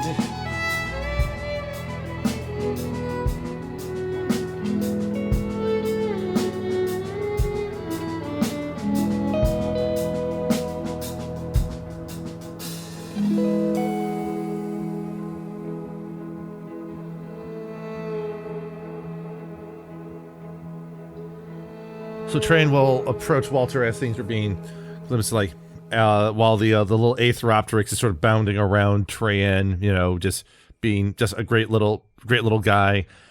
And Train's gonna be like saying to Walter, like you said, you won. So what's your plan now after you've gotten here? Well, what is the next best competition? I can go back and tell everyone how impressive I am, but they already know. And Buddy is taking all relevant research. I don't know about that. There are still many biomes of Arabella to explore. Yeah, there is. One idea I thought that would be kind of neat is that with people showing up and coming up here and such, it might be fun to do something that acts as like a little bit of entertainment for the folks in the various biomes. So, Entertainment? You mean like Olympics? Yeah, it's something like that. I mean, I don't know a whole lot, but I know that when I was out fighting in the tournaments and, doing my thing, it got people really excited and they all seemed to enjoy it. So, I don't know. I think it might be fun to find some folks who are up for it. And You could start the Bro Olympics. Oh my god, the Olympics! Yes, okay, each biome elects a representative with a bunch of stereotypes associated with that ecosystem. And then we have big tournament. This is how, instead of war, we have these games, yes? And so it is like the war biome and the peace biome and the life biome and the death biome, and they punch each other to determine who is best. You wouldn't have to call them representative. They could be representatives. Well, that was like one of the ideas that I had. I'm not sure how good of an idea it is, but I figured that, when I was over at the beach, people seemed to really like having entertainment when I was just dancing around with the fires and stuff. So I think trying to do more to make people happy, entertainment always kind of helps. And who knows, us doing our best to, compete or any other thing, I think that'd be kind of fun. So what do you think, Walter? I think we have created the Bro Olympics. It is going to be a kind of game, and maybe the winner gets some kind of delicious food, like a squid. Yes, it's some kind of squid game, you see. And I know how this is going to this is going to work out great. I will say that after dealing with the aboleth for as long as I did, I'm not really fond of squid in the immediate, but I think the idea has merit. We are doing a G Gundam season in the future. G Gundam just got invented. It's happening.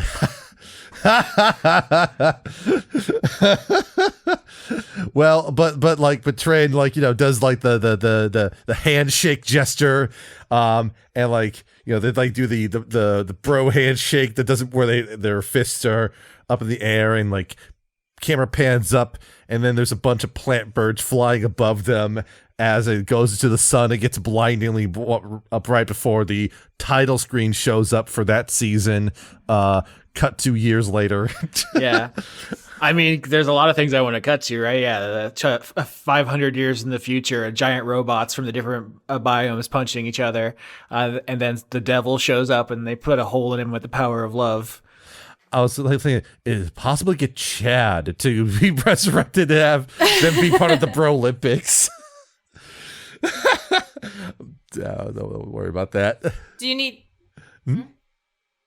Do you want Peter just to be walking down the road? Just jump onto that? Or I guess if Peter's walking along, Peter might offhandedly hear Tran chatting with someone and mentioning, I might want to go back to the war biome, see if I could find that Chad person. They got blown up, and they're pretty fun to talk with.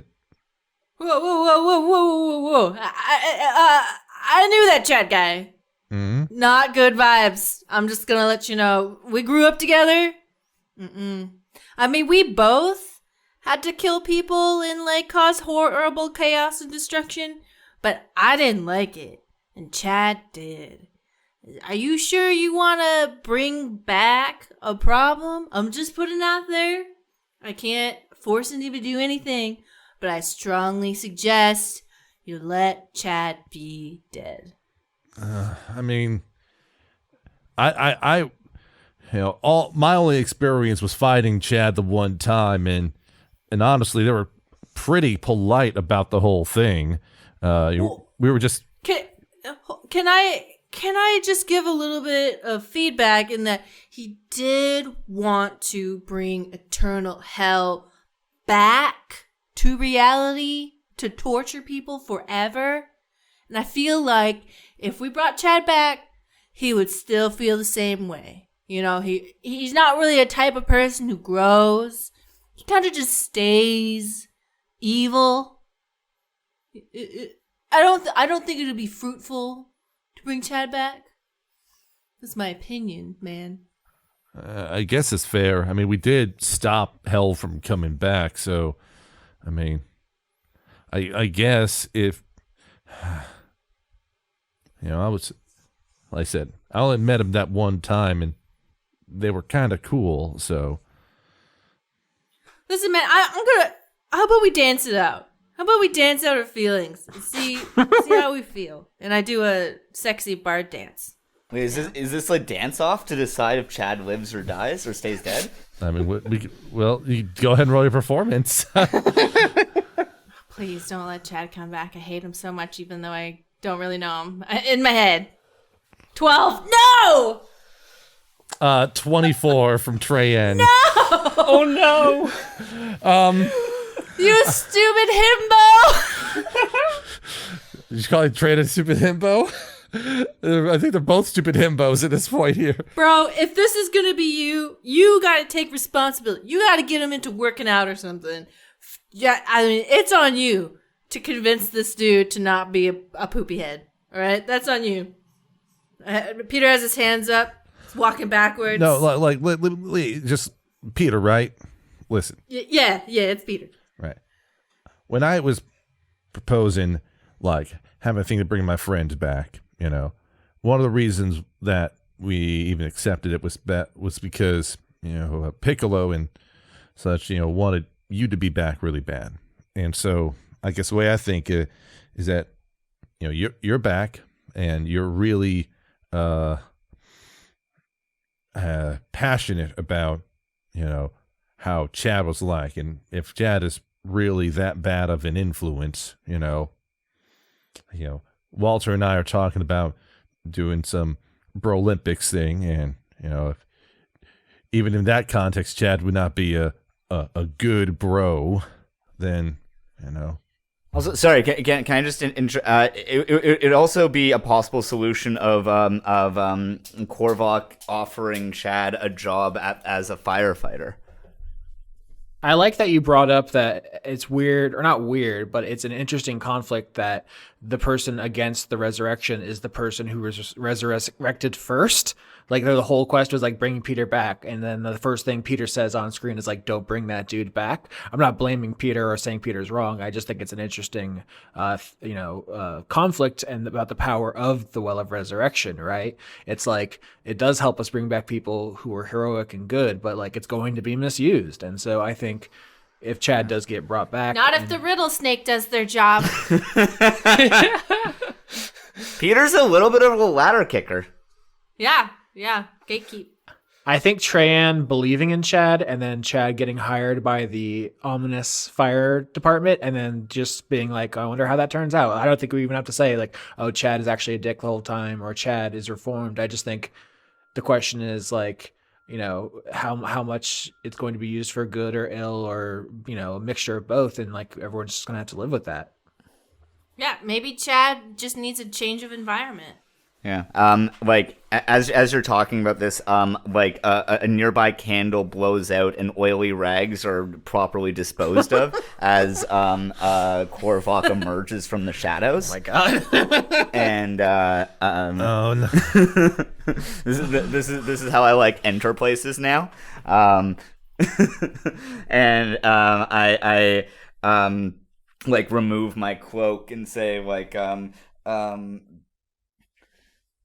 if the demon Chad is resurrected, he can find a home in the fire tower. Also, hey guys, how's it going? Things have been going I've been really busy at the tower, but like good busy. Do you have to say that really ominously like that? Yes. Anyways. Just make sure you say it ominously and not mysteriously, because mysteriously it is the Riddle Snake's vibe. The Riddle Snake really doesn't like you muscling in. No, there's like whole guild like rules around this stuff. Some mistakes do happen sometimes. Nobody's perfect, but like I am trying to be very clear that I'm not mysterious. I am ominous. All right. Well, in any case, I guess in that case I'll listen. Peter, listen. If you want to be in on the Brolympics, you're in. Just talk with Walter, and I think we'll figure out some appropriate sort of competitions that are more about like grooving and loving and all that stuff. But all right. But I just want to reserve the right. If Chad doesn't act cool, I get to kill Chad. That's my one thing. I think it's fair. He did try to bring Hell back. Agreed, but you must enter the tower to do so. What? I'm going to go see if I can find bits of Chad to try and resurrect him. Then I'll be right back. Good. And remember to stay away from any male extension cables. They're dangerous. Am I so tough enough? Feels like I'm wearing down. Lose my viciousness. Losing ground. I'm not taking too much. Did I cross the line? After saying his goodbye to others, Trayan approaches Sprinkles and basically just asks, or basically just talks to Sprinkles, saying, Sprinkles, sorry about, well, the fighting back there, but I have to say thank you for, well, everything you've done. If it's all right with you, it'd be really nice if we would just head over and see what Throg and Gladys are doing. It's just been, well, a while since I've seen them. And after discussing things with Sprinkles, she basically leads Trayan back through the biomes that they've been going through, using basically their own ability to fly to navigate, or even some sort of mount summoned with the holodeck itself, with the holo runner itself, rather. Can I suggest what that is? Sure. It is one of those rickshaws, but it's driven by a buff rabbit. I was gonna say, I mean, I feel like Treya needs to go back with Gun Dragon, but go off on whatever you want. A gun dragon carriage. It's a rickshaw driven by the gun dragon. But like, yeah, so with basically traveling, the idea though, yeah, like Trayan was taken away from Gladys and Throg via gun dragon, and now Trayan is being brought back to Throg and Gladys via gun dragon. And so they pass through biomes that Trayan had gone through after the time biome.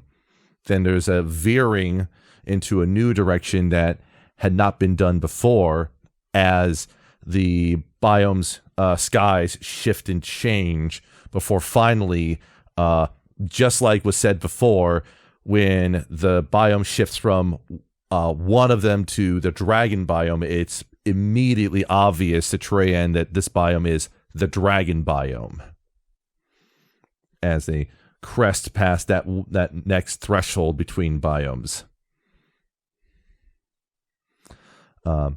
Which then leads me to wonder, what does the dragon biome look like?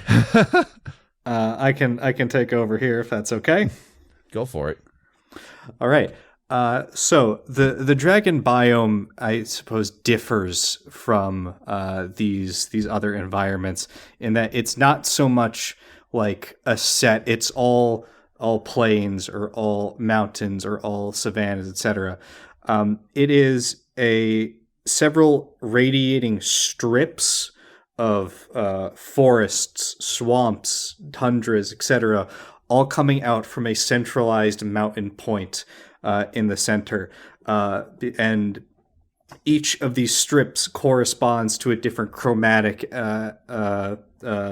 metallic, all the various other true dragons that show up in the later Monster Manual editions as sort of pre-built, bespoke environments for them. You get variations on plants there. There are trees that grow fruits, but inside of the fruits are gem-like seeds.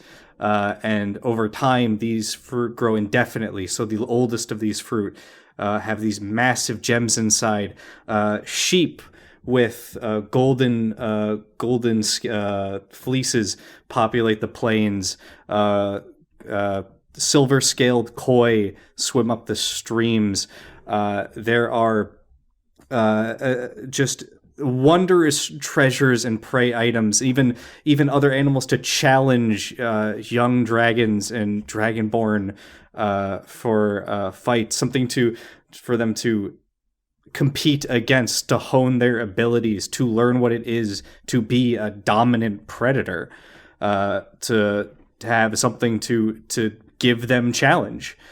All throughout this biome, it is a wondrous primeval thing of beauty and it is grandiose is the simplest way to put it. So, once I kind of breach past the sky, Tran is sort of like looking at all this in a bit of awe, like it's almost like one of those idealized prefabricated neighborhood with different sections for the different folks that with their different needs and if Gladys and Throg are near each other doing things, they will see like a gleam in the sky and then this giant gun dragon thing flying down and just coming to a smoother landing this time than the last time Tran was riding a gun dragon. And then they'll see Sprinkles and Tran hop on down off of this gun dragon. So I was thinking about this, Sarah. I think before we implement the this can be cut out. I think Throg would have used the pickaxes to make like a centralized building or basic settlement, just carved out of stone in the earth, and then have the duplication method housed within there. I assume that's where we would be. You have any objection to that? I don't have any objection to that. I was thinking like some kind of like basic like settlement camp thing set up in this area. Like we could have worked on it together. Yeah. I think the duplication method should look like essentially like a giant alchemical process to go with what you've talked about. Well, maybe not an alchemical process. Did you have any ideas for what it should be before I ramble? Like kind of based on the descriptions that I had thought up of about like the form itself of like the little duplication station could be like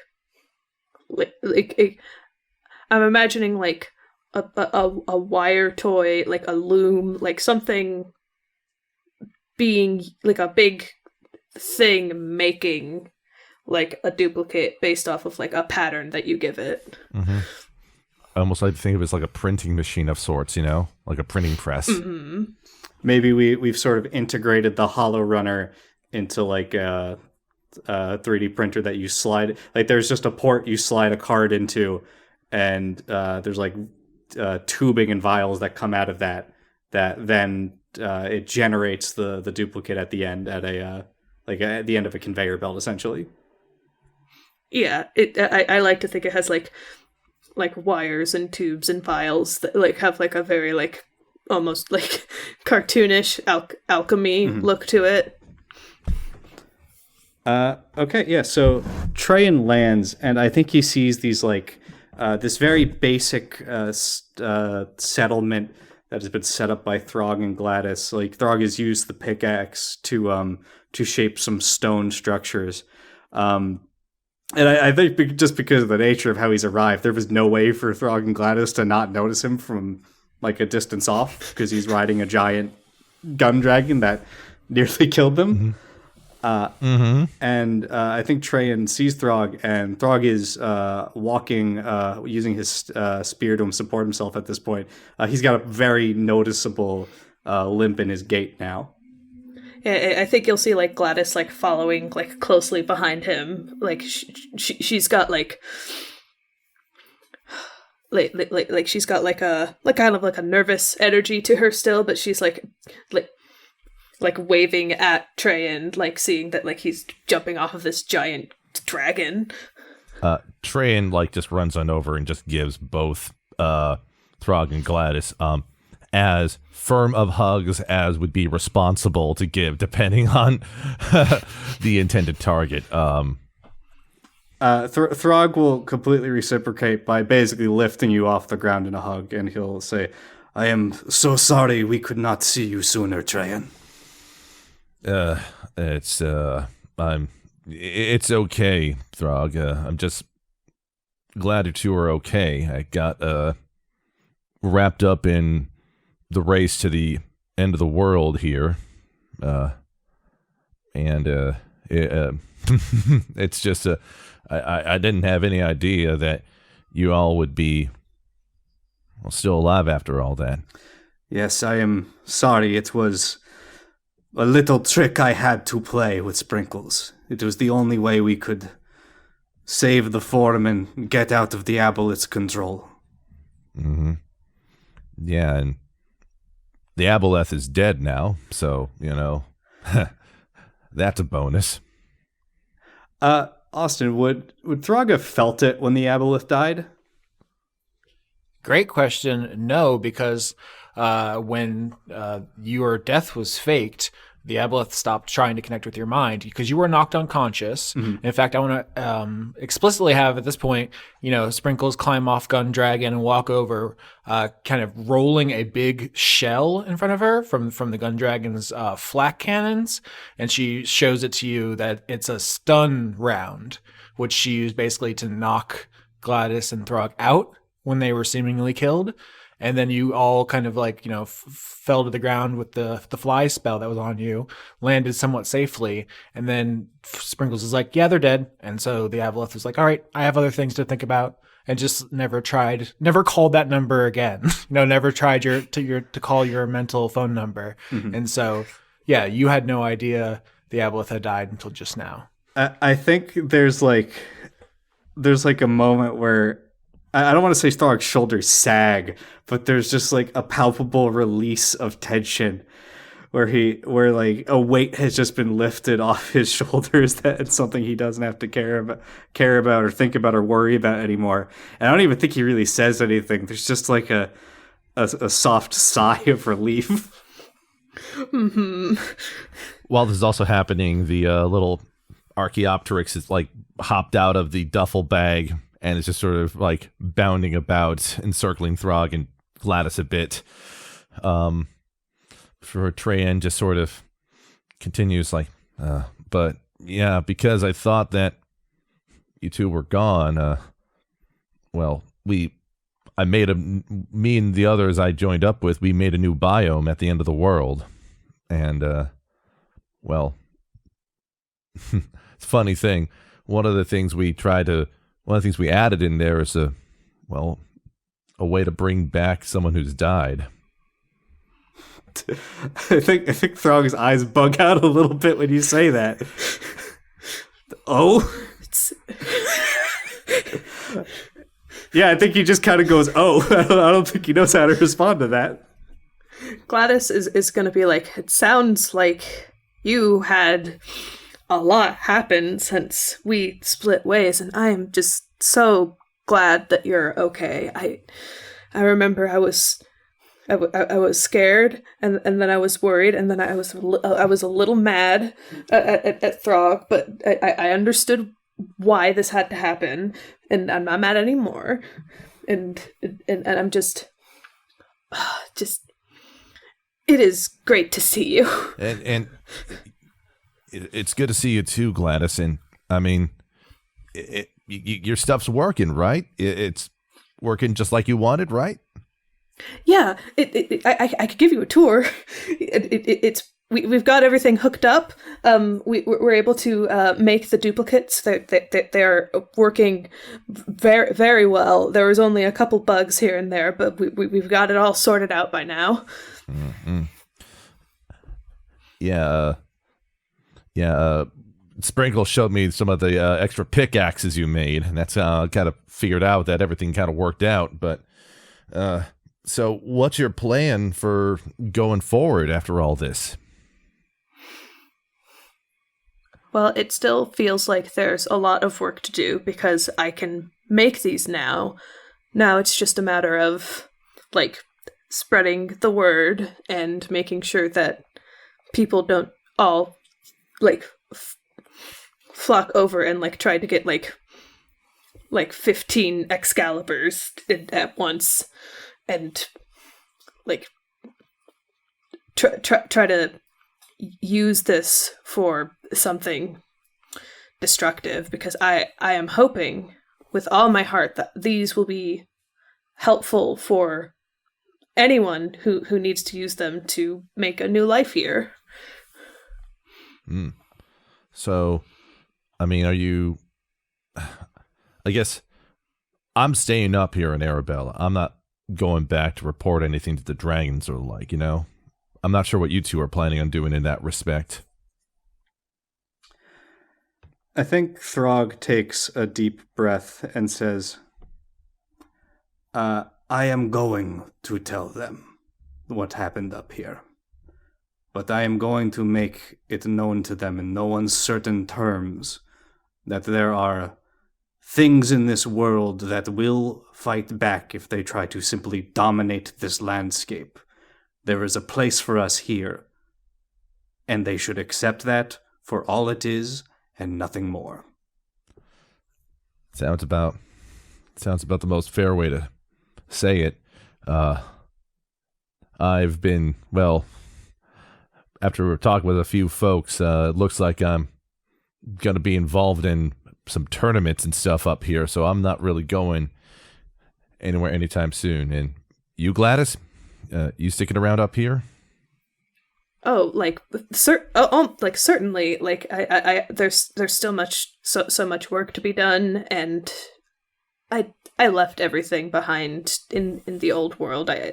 When I came up here, everything on my back was basically everything I had left. I sold what I could to get the supplies I needed, and I feel like I can make this place a home. I just need to work toward it. Oh, I must be clear. I do not intend to stay in the old world. I think I have found a good place to die. I mean, I know you already talked to me about this, Throg, but I'm not going to be... If you plan on dying, I'm not the one that's going to be putting you down, man. Especially not after all that. Oh, no, Trayan. I am old. I am tired. I knew this would be my last mission, and I have completed it. All that's left is to wrap it up on the old world side and retire for the next generation. And, what about Gort? You say that you have created something that can bring the dead back to life? Yeah, it's a little weird. I've seen how it's worked for some others, but yeah, you got to go. There's a bit of a quest and some riddles you have to solve, and you have to go underwater to do it. But yeah, there is a way to bring somebody back. I think Throg looks at his spell focus, a ring of Drake fangs from his last Drake, and he looks to Trayan and says, "It looks like I have one last quest to go on for Gort, then." Mind going on one more quest for old time's sake, Gladys? She kind of laughs a little nervously, but then is like, I think if I can lock up this place, like put some lock and key on it, then I would be more than happy to help Throg and help reconnect with you. It would be nice. Before we go, Trayan, I think you do deserve something, though. And Throg goes over to one of these like stone buildings he's made, and takes the pickaxe, and holds it against one of them, and activates the magic to create a little stone signet.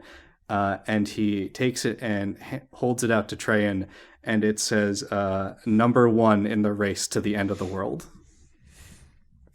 Well, I'm not sure how this all thing's gonna go, but the only way to find out is, well, might as well get going. The sooner the better, right? Right. Right. Gladys is going to like make a little whistle and like motion like behind her, and so that like Mac like comes flying out, and you can see that Mac's got like cute little bows. Like some of them are on Mac, but others are just still kind of rotating around like in their own orbit. Because if I'm going, then like Mac's got to come with me. He's been a very good helper. I imagine that the little Aetheropteryx like hops up and just sort of like glomps onto Mac and floats around with it for a little bit. Oh, I see you got a little new friend. Mm-hmm. Yeah, this funny thing. You know that last time we had that fight with the gun dragon, that was when it got the killing blow there. So he's a resourceful little guy. So, but all right. Well, I guess it's time for Dragon Quest to get going again, huh? Throg will nod and say, if you are ready to set out now, then let us. And he is going to retrieve something that he obtained from the reliquary of the biome of dragons. And it is a cloak made out of multicolored dragon scales of all varieties. And he's going to don it. And his form will shift from that of a dragonborn into an adult gold dragon. Oh, fuck. Austin gave him too much power.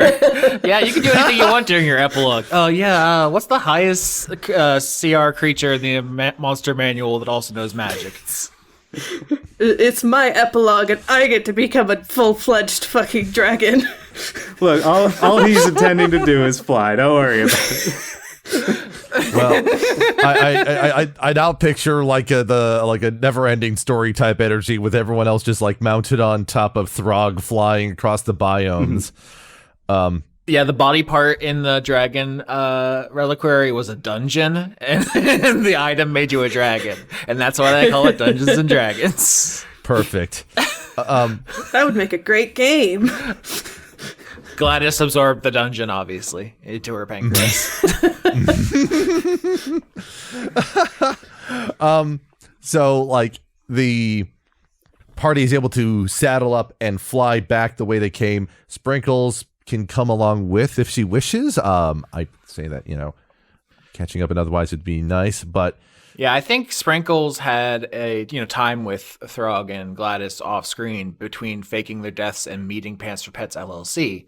So what she did, to be clear, was go around collecting all these gems. The thing she thought to the Aboleth was, I'm collecting all these for your army, my liege. What she thought was, I'm keeping all these safe from all these colonizers.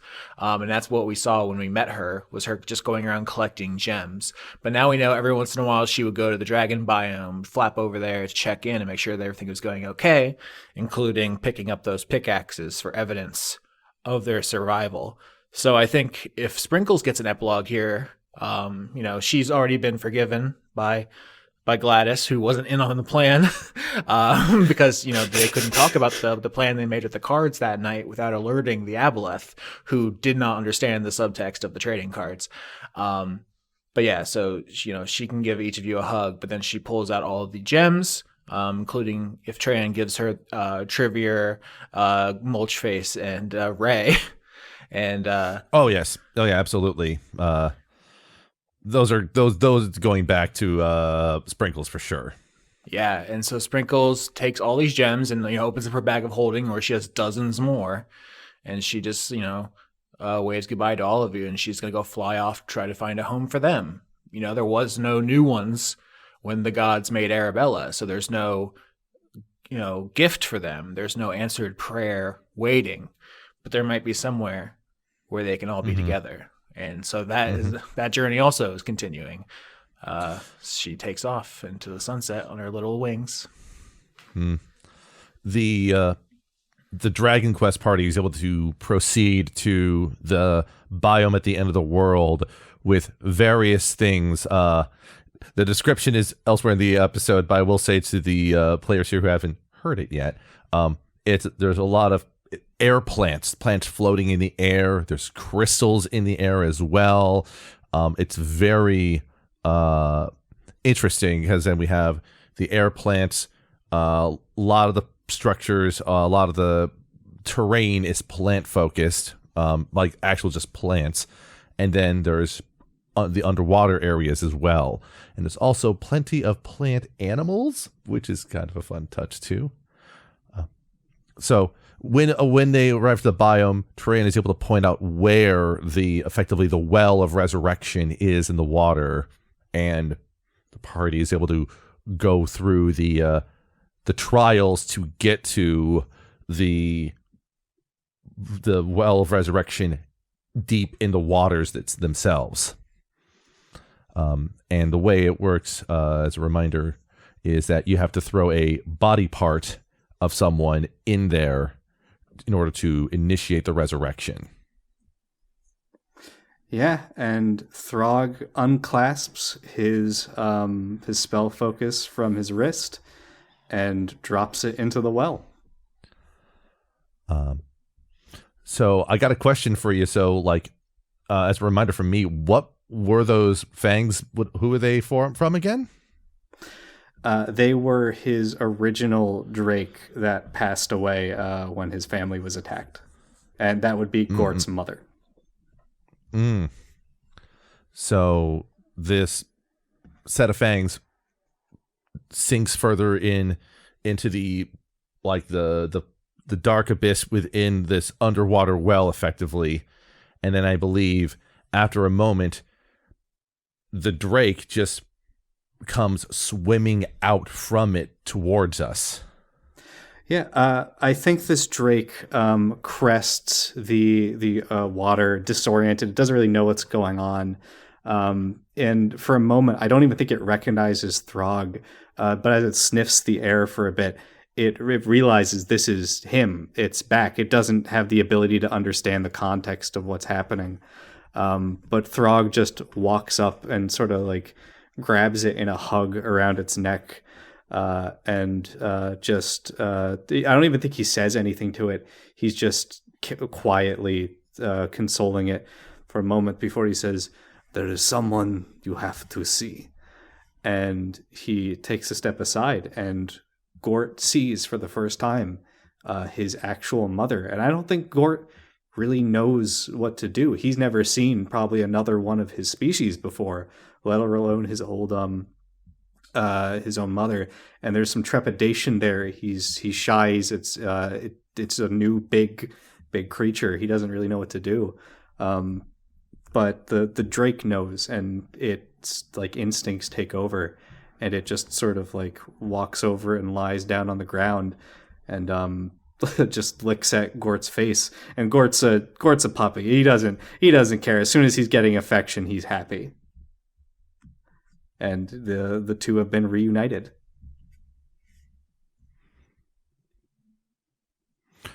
And then we cut to like X amount of time later, and Throg is dead or something? Is that what we're gonna do at this point? No, I think there is like a time skip, and maybe it's like another day of work. I can suggest this. Maybe Gladys is like doing her full swing of things, and we see her day job, like managing this like duplication system, ironing out the details. And she goes through like one of the buildings and sees Throg, who at this point he's mostly relegated to the bed. It's just old age. Everything is caught up with him for the years. His mind is still sharp, but he just physically can't keep going. And says, "Gladys, did I ever tell you what a guardian was in dragon lore?" Gladys is gonna shake her head a bit and just, I don't think you've told me that one yet, no. When a great worm reaches the end of its life, Some dragons choose to willingly let their spirits pass this world and enter a sort of, let's say, elemental state. They become part of the land around them, a safe haven and guide for any young draconic being to commune with. If this truly is a land for dragons, made by a dragon god, I think this would exist here. And I think it is time for my last act. Gladys is gonna be, like, pretty sad. She cares about Throg a lot. She's probably turned over the idea with him about like if he wanted to come back through the well at the end of the world, and she's been told very directly, no, he doesn't, and she's sad about it, but she accepts that. Yes, he during this whole time where Gladys has been setting up the duplication method and everything that entails, Throg has taken sort of a back seat to it. He gives advice when asked, but he's no longer trying to like direct things like he did when Dragon Quest was on their main quest. And he's told her that it is time for aboleths and old dragons like him to fade into the background. A new generation has to step forward, and she has to make the decisions. He doesn't know what's right, and she may not know either, but it's up to her to choose.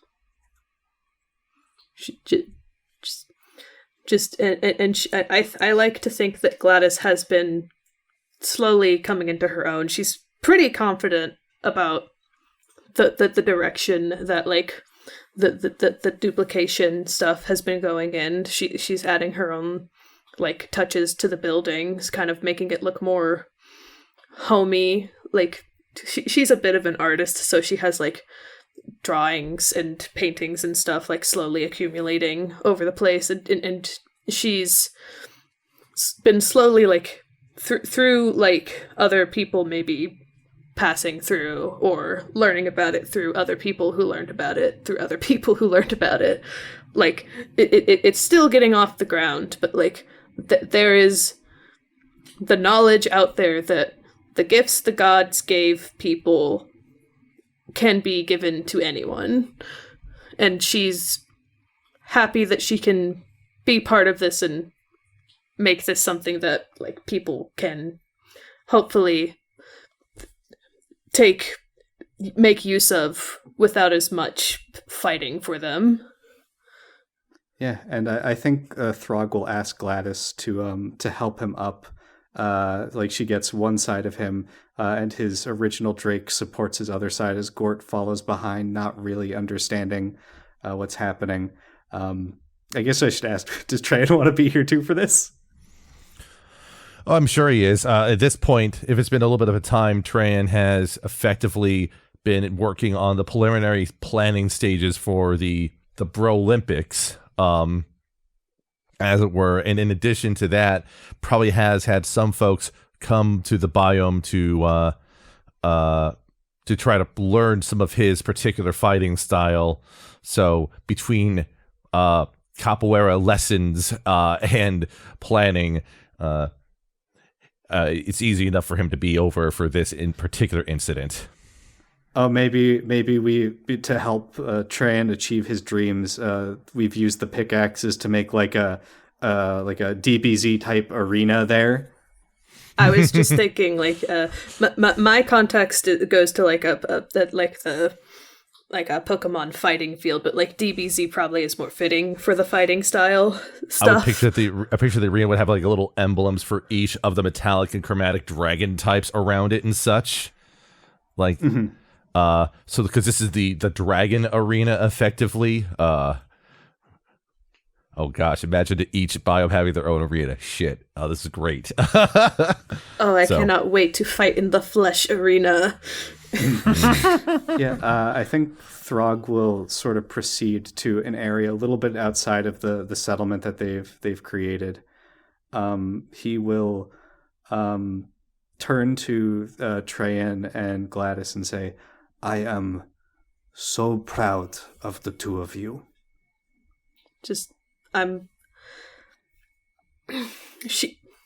Gladys tries to go to say something, but then gets a little choked up. And he'll just give the two of them just the biggest hug, and then turn to Gort and his original Drake, and just say, "It is time, my friends. Gort, you're going to be a big, strong Drake someday. Keep Gladys out of trouble. She's going to need all the help she can get here. And don't go eating all of her food off her plate when she's gone. She's not looking again. You hear?" He's already eating the food right now. He ate it off the plate before we left. Yeah, and he burps up a whole plate. He eats the whole plate. He eats the whole plate. Throg just drags his hand down his face like, "Oh, some things never change." And he turns, and he takes off his armor, and takes the bones that Gladys had inscribed with Scrimshaw magic. Probably, I guess this could potentially be years before at this point.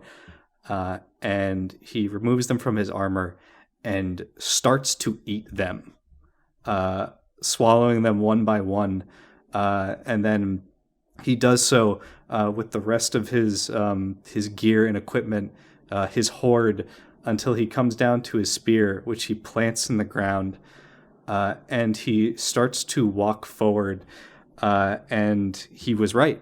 The ritual for guardianship, to eat your hoard, to will yourself into something more and less than you are at the same time, exists. His form starts to fade away almost, as it becomes this glittering spectral dust for a moment, as it turns into the shape of a elder gold dragon, which then lies down on the ground before them and solidifies and darkens until it just becomes a suggestion of a sleeping dragon in the hillside. Now you've committed us to a dragon season in the future. The question is, are all the NPCs dragons and the party are regular people trying to interact with them and navigate dragon society? Or is everybody, including the player characters, just ancient gold, red, and blue dragons, just fully statted out? Shit, man. Badass dragons. So the way I do see the dragon biome, it's not just for dragons. It is for kobolds, for drakes, for dragonborn. The central mountain is just filled with tunnels for the kobolds to live in, and the outlying lands beyond that are for the variety of dragonborn, while dragons themselves find their caves and what have you as normal. Sure, I just want the audience to chime in and be like, please have a season where the party are ancient dragons, or they're level 1 kobolds trying to not get squished by all of the goings on of a huge dragon society.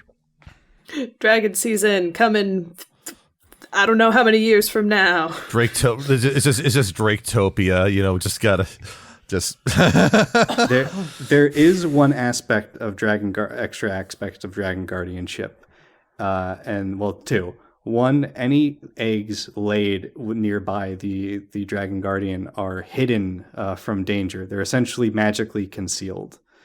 And I think Gladys might find this out at some point if she's stressed and looking for help and mulling over her issues. You can commune with the spirit of a guardian. Not often, but it can be done. I like to think that would probably first happen at some point when Gladys is having like an especially like stressful or anxious day, because she's always going to be a little anxious. Like even as she comes into her own, it's just kind of a byproduct of the kind of person she is. Mm-hmm. I like to think one day you're working at your potion shop. It's probably not even a shop, right? Because there isn't a full-on trade economy up here yet. It's more like you make potions for anyone who happens through, and you just give them out because you're cool. But like one day you're like sitting at your cauldron with your head in your hands, and you're just, you know, stressed out like you always are, and you're kind of stuttering to yourself about something.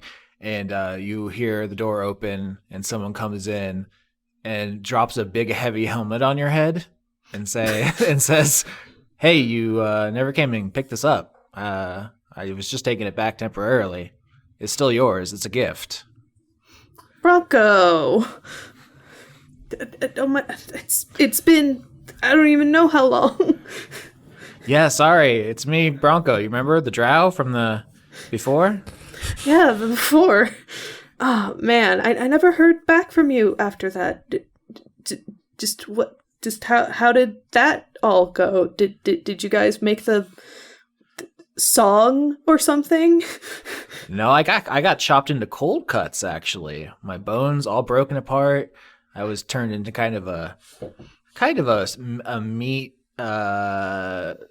wallpaper, and it was bad. That's visceral. Oh my god. Wait. I mean, you're wearing.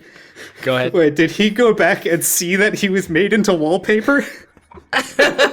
No, he remembers Piccolo chopping him up. But if anything, now that you're wearing the big scary helmet again, you feel emboldened, Gladys. You feel more confident, and you're not as grossed out as you would have been. Yeah. And Bronco says Sid survived, though, so she went to the end of the world. I don't know if you've seen the big plant thing floating on the water. There's at the edge on the east, but she went and, you know, brought what she could scrape up of me and threw it in the big hole they have. So I'm gonna get a couple more decades out of this. Oh, that's oh my god, I'm glad to hear that you made it out of that okay. Oh my god, I wouldn't even have a way to know that you had died in the first place. But I'm glad you're not anymore. I'm so glad to see you. Thanks. That's great to see you too. Justine also got hacked to pieces. She's back. She's going back to the elves to tell them about the Well of Resurrection. I expect they're not going to take that great. I assume a lot of people are going to want it. And I'm looking around here, a lot of treasures. Is that 3 Excaliburs on that wall over there? Yes. All right. Well, the elves are going to want that too. So I think we have a lot of trouble ahead of us, but it's something we do have a good head start. It's something I've been anticipating. Me and the others have been making plans for that. I want to make sure that these resources I'm trying to get out to people will get out to people and not just a couple folks. Yeah. Well, a lot of people in the old world are going to want what you have. And some people already in Arabella didn't like how everything turned out back east. So I think we got to start planning for the future. Planning for the future sounds not as scary as it used to.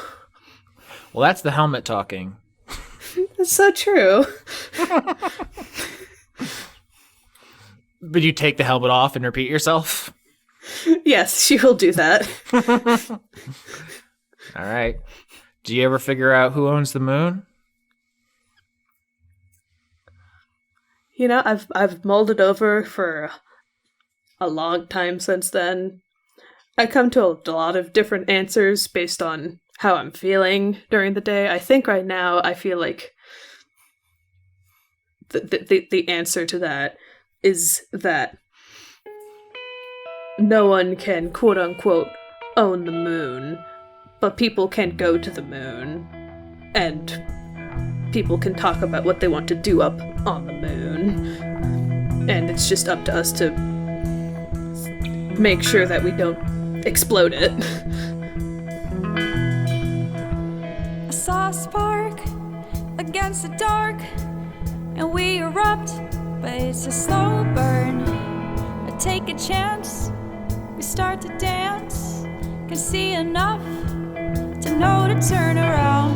The sound of a bonfire carries over fences, titillates our senses. We can feel the heat, a chill wind is pushing you into me, and it's looking like we might be burning, might be burning, might be burning down. But we're a bonfire, I keep putting in, I keep putting in. Oh, we're a bonfire, I keep putting in, I keep putting in.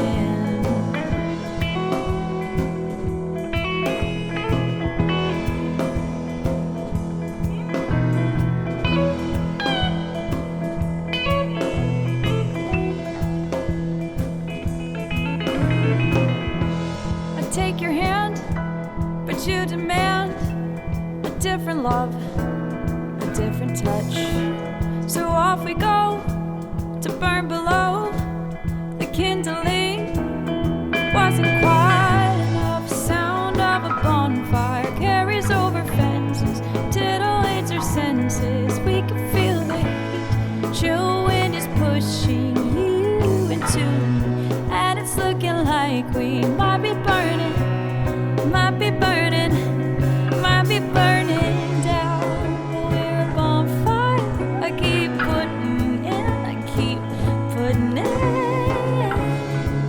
Oh, we're a bonfire, I keep putting in. It's so cold, but I don't care. I'll pull against you and I'll smell your hair, and I hear crickets all around. And in the night, I think they might see our light. 'Cause we're a bonfire. Oh, we're a bonfire. I keep putting in, I keep putting in. Oh, we're a bonfire. I keep putting in, I keep putting in, I keep putting in, I keep putting in, I keep.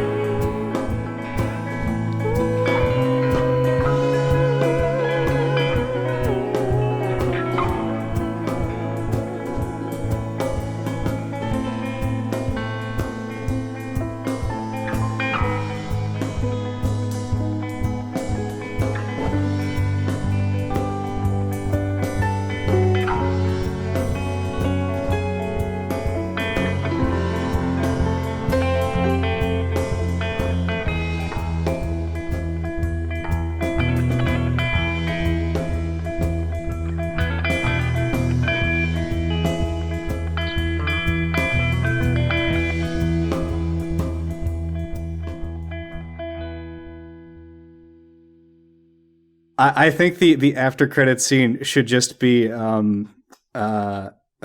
original Drake and Gort just like nestled in like the crook of the hill that he's become, sleeping, and then it fades to black.